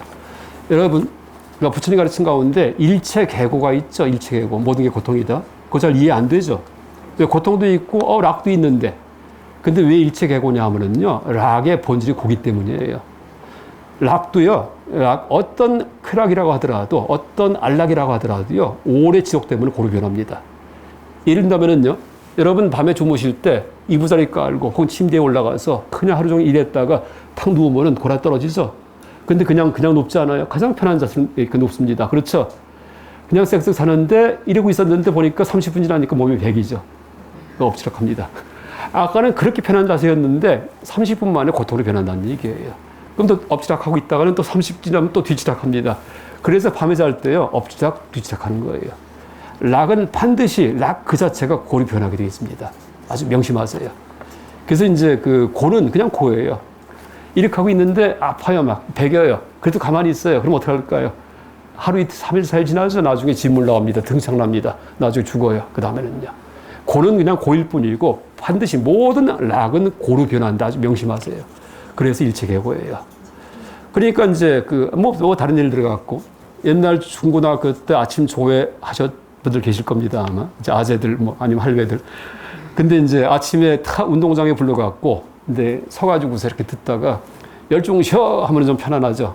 근데 이 교장 선생님 말씀이 좀 길어집니다. 그러면 교장 선생님 인심 써가지고 앉아! 하면 편하죠. 그럼 막 박수 칩니다. 앉아있는데 또 한 30분 더 해요. 그럼 엉덩이가 따끔따끔합니다. 그럼 누워! 하면 편하죠. 그러니까 누우면 편한 거예요? 누워서 하루 이틀 있어 보세요. 3일, 4일, 5일 있어 보세요. 죽겠어요. 제발 일어나고 싶어요. 다시 일어납니다. 그렇죠? 이게 윤회예요. 여러분, 세상에 편한 데가 없다는 거 아주 명심해야 됩니다.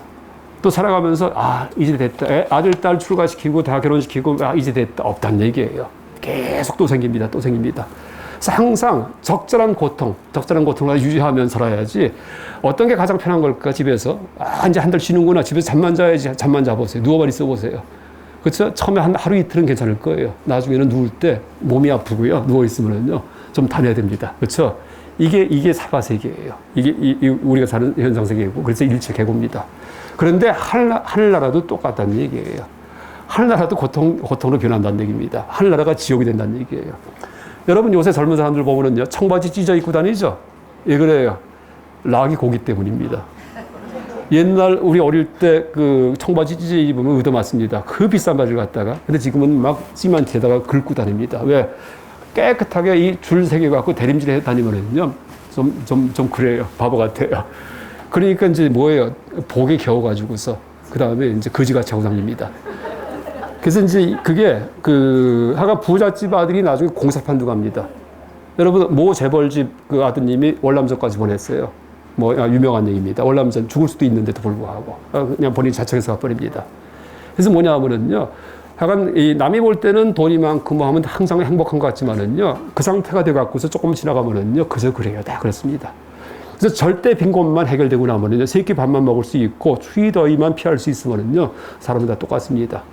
그래서 이제 오래 지나가면은요. 복락은 무의미해진다. 명심하십시오.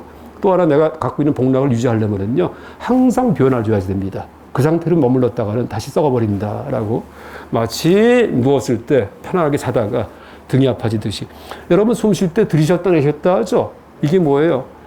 그 고로 변하는 락이 고로 변할 때마다 다시 또 그걸 바꾸는 겁니다. 여러분 숨 들이셔보세요. 그 다음에 코를 막아보세요. 죽겠죠? 그럼 다시 내쉬어보세요. 아이고 살겠어요. 다시 막아보세요. 그럼 또 죽겠죠? 그럼 또 다시 들이십니다. 마음이 반대로 바뀝니다. 아까는 틀림없이 내쉬고 싶었는데 지금은 또 들이쉬고 싶습니다. 그러니까 숨 쉬는 거 하나하나가 다 뭐예요? 고통으로 변하는 락, 이걸 다시 또 락으로 바꾸는 이제 그런 작업이에요. 계속 그러고 삽니다. 밥 먹을 때도 그렇잖아요. 밥 먹을 때 반찬 콩자반 먹었다, 김치 먹었다가 밥도 먹었다, 이것저것 하죠.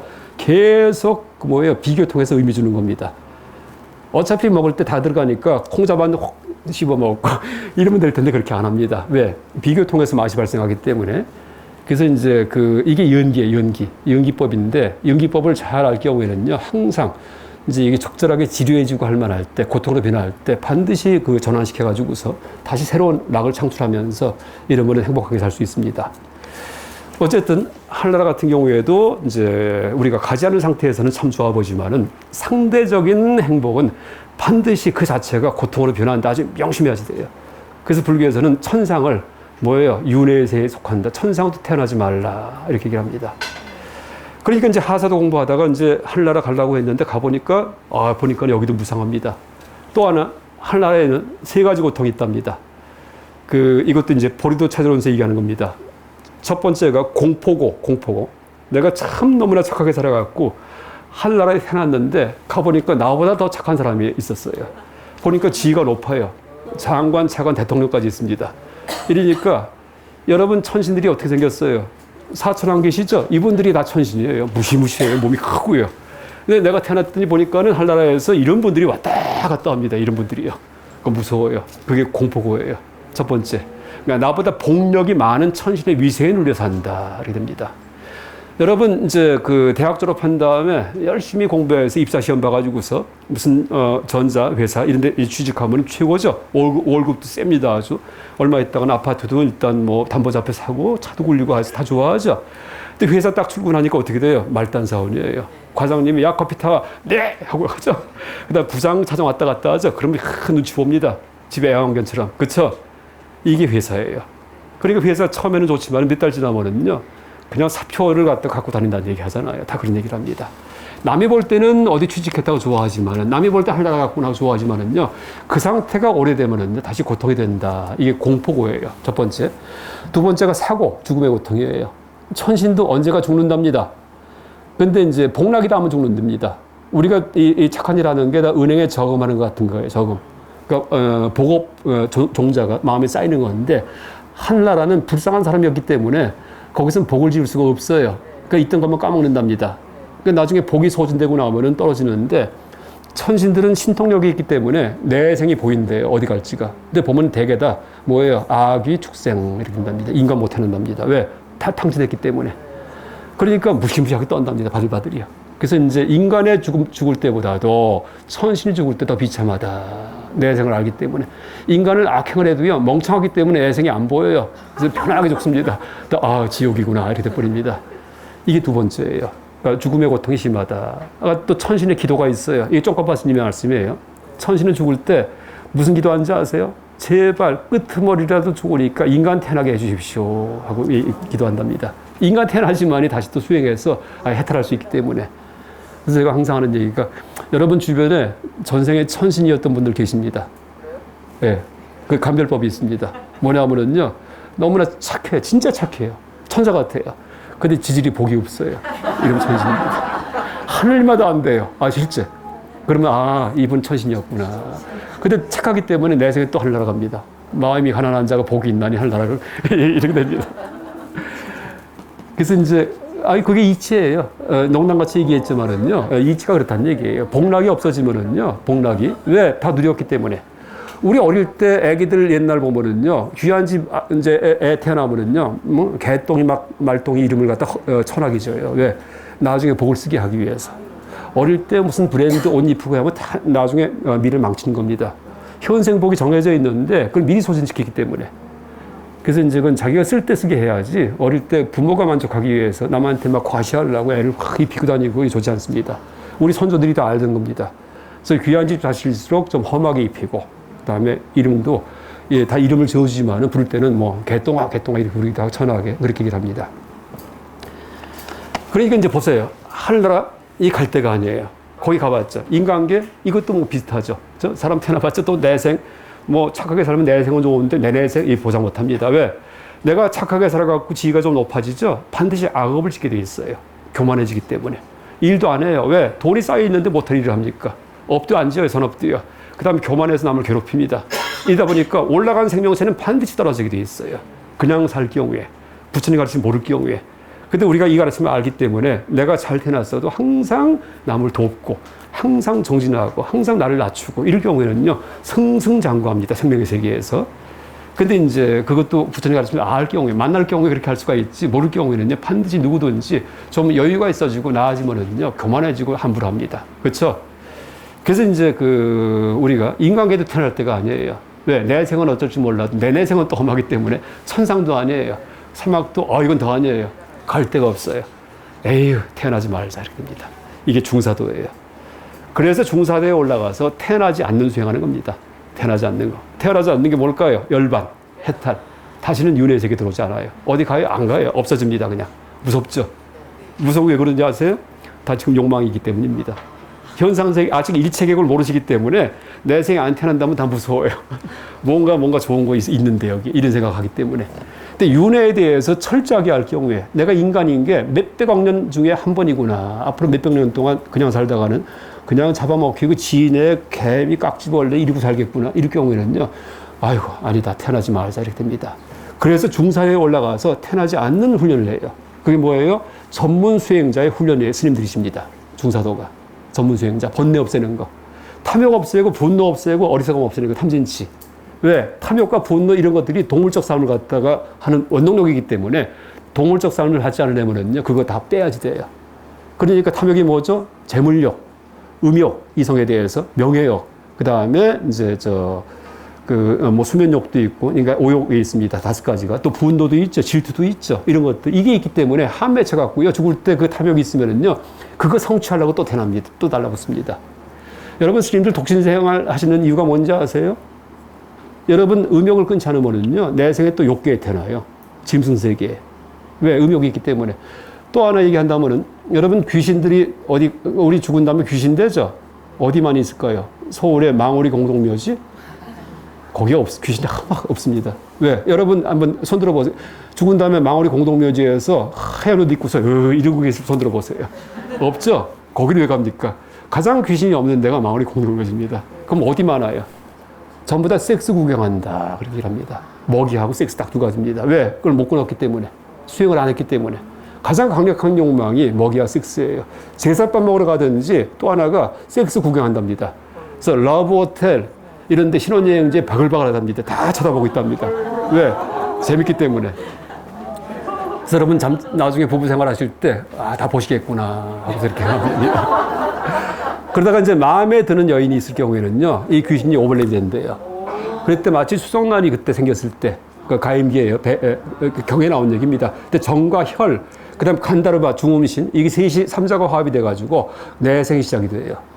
그래서 이제 남자일 경우에는 어머니를 갖다가 마주보고 자궁에 달라붙고, 남자 귀신은요. 여자일 경우에는 뭐예요? 이 청년한테, 총각한테 마음이 있을 경우에는요. 그때 또 달라붙는데요. 이럴 경우에 어머니한테 등을 돌린다. 이게 아비달마 구사론에 나온 얘기입니다. 그래서 이제 거기 붙어가고 커나갑니다. 그래서 이제 그 모든 귀신은, 그러니까 이제 다시 윤회하지 않는 수행이 바로 중사도의 수행이기 때문에 그 전문 수행 하시는 스님들께서는 그러니까 독신 수행해야지만 그 마음이 색계, 무색계 이상 올라가요. 색계부터는 음행이 없습니다.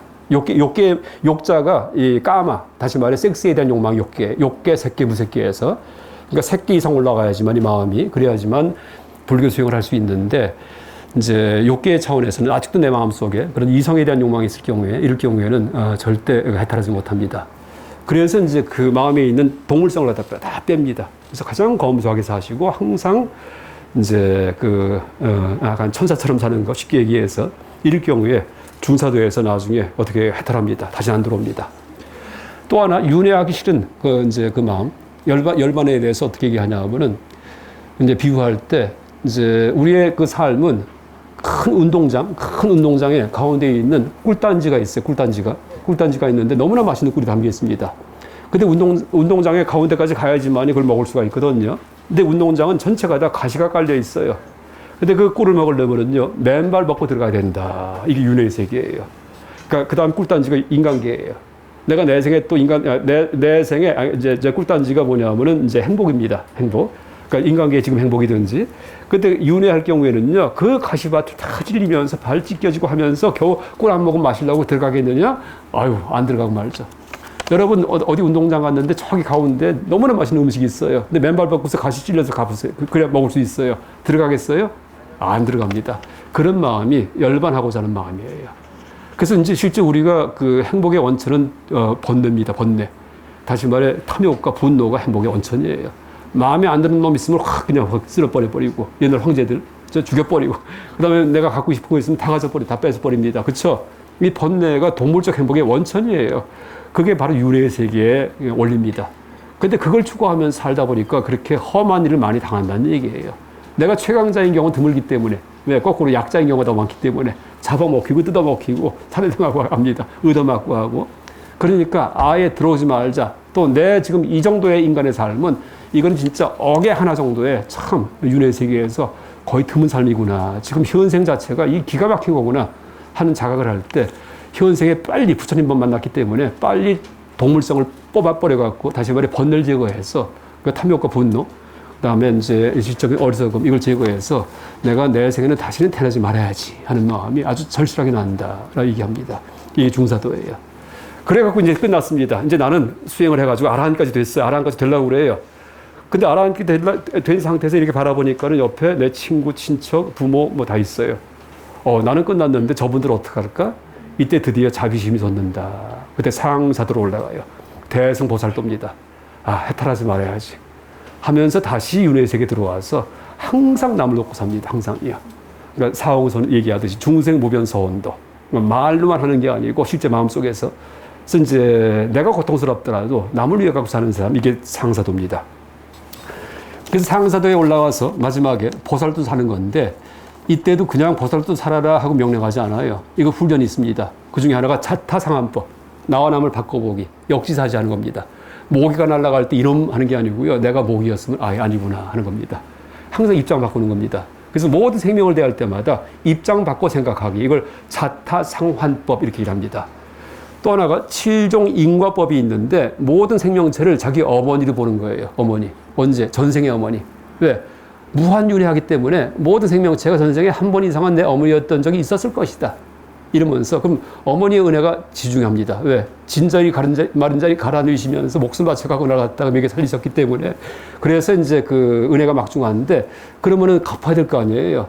그럼 갚는 방법 중에 뭐가 제일 좋은가? 내가 부처가 되는 것이다. 그래서 그냥 모든 생명체 내 눈에 보이는 이걸 제도할 때 일 경우에 진정으로 내가 보답하는 것이다라고 그렇게 이제 염을 합니다. 이제 그런 생각을 자꾸 떠올리는 거예요. 그래서 7종의 인과, 그러니까 이 사슬처럼 연결된 7가지 수행, 아니면 이제 그 자타상환, 나와 남을 바꿔보기, 이걸 통해 갖고 보리심을 수행을 하는데, 이제 남에 대한 자비심을 수행하는데, 어떤 것도 있냐 하면은요, 또 하나가 이 똥렌이라는 수행이 있어요. 똥렌. 이게 뭐냐 하면은 숨을 쉬는데, 호흡하는데요, 그 세상의 나쁜 기운은 내가 다 마십니다. 그 다음에 내가 정화해서 좋은 기운을 내보내는 거예요. 이게 똥렌 수행이에요. 이 티베트 불교의 나중에 자비심 훈련입니다. 우리는 좋은 공기 마시려고 하죠. 이 똥렌 수행 들어가면은요, 세상의 나쁜 기운은 내가 다 빨아들이고, 내가 정화해서 좋은 기운만 남들에게 퍼지게 하소서 하는 그런 식으로 염을 하면 수행을 합니다. 이 똥렌, 이거 이제 알아두세요. 이런 수행을 통해서 인간 개조가 돼요. 너무나 자비롭게. 그래서 이제 사람만이 아니고 모든 생명에 대해서 하나하나가 다 애틋하고 하는, 불쌍하고 한 그런 마음으로 늘 개조합니다. 그 다음에 마지막에 가서 그게 끝나고 나면 그때 가서 지적인 수행이에요. 왜? 번뇌 뿌리를 뽑아버리기 위해서. 번뇌가 탐욕, 분노 눌러봤자 또 생깁니다. 근데 뿌리를 뽑으려면은요, 뭐냐 하면은 번뇌가 원래 없다는 거, 공하다는 거, 공성에 대한 자각이 생겨야지만이 번뇌가 완전히 제거됩니다. 공성. 그러니까 연기와 공에 대한 자각, 그게 마지막입니다. 이게 이제 보면 지관쌍을 해가지고 곰곰이 생각하는 겁니다. 곰곰이 생각하는데 영기법과 공에 대해서 곰곰이 생각해갖고 무아, 자아가 없구나. 내가 있는 줄 알기 때문에, 내가 있다고 생각하기 때문에 나를 향해서 잡아 끄는 마음이 탐욕이에요. 나한테 미는 마음이 분노예요. 그쵸? 근데 이제 그게 내가 있던 착각의 치심, 탐진치의 뿌리가 똑같습니다. 탐욕, 분노, 그 다음에 내가 있던 생각의 치심입니다. 그러니까 아공, 내가 없다 하는 걸 자각할 경우에 끌 것도 없고 밀 것도 없어요. 그래서 근본이 사라집니다. 그래서 탐욕과 분노의 뿌리가 뽑힌다라고 얘기를 합니다. 그래서 마지막에 지혜의 수행에 들어갑니다. 그래서 이게 이제 보리도 찾으는 삼사도입니다. 그러니까 다시 정리하면은 하사도. 이게 뭐예요? 남한테 항상 잘하는 거예요. 왜? 그래야지만 내가 나중에 고독무명 가진 생명체 태어나서 지옥에 안 가니까. 목적이 뭘까요? 나를 위한 겁니다. 내가 내 생에 좋은 데 가려고 하사도예요. 유네스코에서. 중사도가 뭐예요? 내가 해탈하려는 겁니다. 이것도 나를 위한 거예요. 내가 이제 유네스코에 안 들어오려는 거. 그러니까 하사도와 중사도는요, 이기적인 수행이에요. 이기적인. 근데 나쁜 의미가 아니고요. 나를 위하기 때문에 항상 남한테 잘하는 겁니다. 그 다음에 이제 상사도가 되어야지만 비로소 이타적인 수행이 된다라고 얘기합니다. 그래서 여러분 불자로 살아갈 때 중요한 게 철저하게 이기적으로 살아야 됩니다. 철저하게 하사도. 뭘까요? 내가 미래에 내 생에 잘 되기 위해서 하나하나 남을 갖다 배려하고, 왜? 내가 나중에 하려고 하려고. 내 생에 인간 태어나려고. 여러분 실제 그래요. 여러분 국회의원 출마해 갖고서 당선되려면 어떻게 해요? 나 뽑아주세요, 뽑아줘요? 아니에요. 몇 년간 지역구에 살면서 그냥 뭐 경조사 있으면 화환 보내고 악수하고 뭐 어디 가서 막 얘기해주고 이래야지만 됩니다. 이 보시에 보시. 그쵸? 이래야지만 내 복력이 나중에 늘어나서 나중에 내가 뽑힙니다. 내가 행복해집니다. 그러니까 실제 하사도의 수행법의 핵심은요, 보시지계예요. 보시지계. 그러니까 남에게 항상 베풀고, 그 다음에 항상 내가 절제해요. 함부로 쓰지 않고, 누굴 위해서? 나를 위해서입니다. 날. 그래서 여러분 명심하세요. 철저하게 불자가 되면은요, 나를 위해 살 줄 알아야 됩니다. 진정으로. 그럼 남을 때리고 해치는 거, 이거는 나를 해치는 행동이에요. 나한테 나중에 불행이 오기 때문에.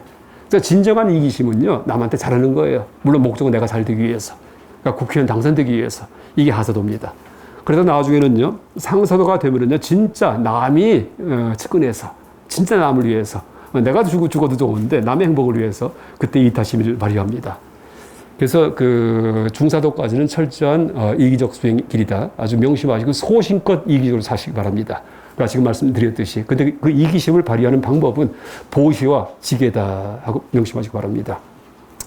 하나만 더 얘기하고 제가 마무리하겠습니다. 이제 하사도가 이제 뭐냐면 세속에서 잘 사는 거예요. 하려고 아주 잘 사는 겁니다. 근데 이걸 또 세수로 나눠요. 하사로 갔다가 하상이 있고 하중이 있고 하하가 있어요. 하상은 뭐냐면은요, 내 생에 하려고 하려고 종교생활 합니다. 계속 내 생에 해탈하는 게 아니고 뭐예요? 다른 종교인들 중에 잘 사는 사람들. 그러니까 다른 종교, 불교 말로 바깥 종교에서 하려고 하려고 다 수행하잖아요. 그러니까 신앙생활 하잖아요. 이게 하상이에요. 그러니까 세속에 관심도 없어요. 뭐 검소하게 살아요. 큰 모든 걸 남한테 베풀어요.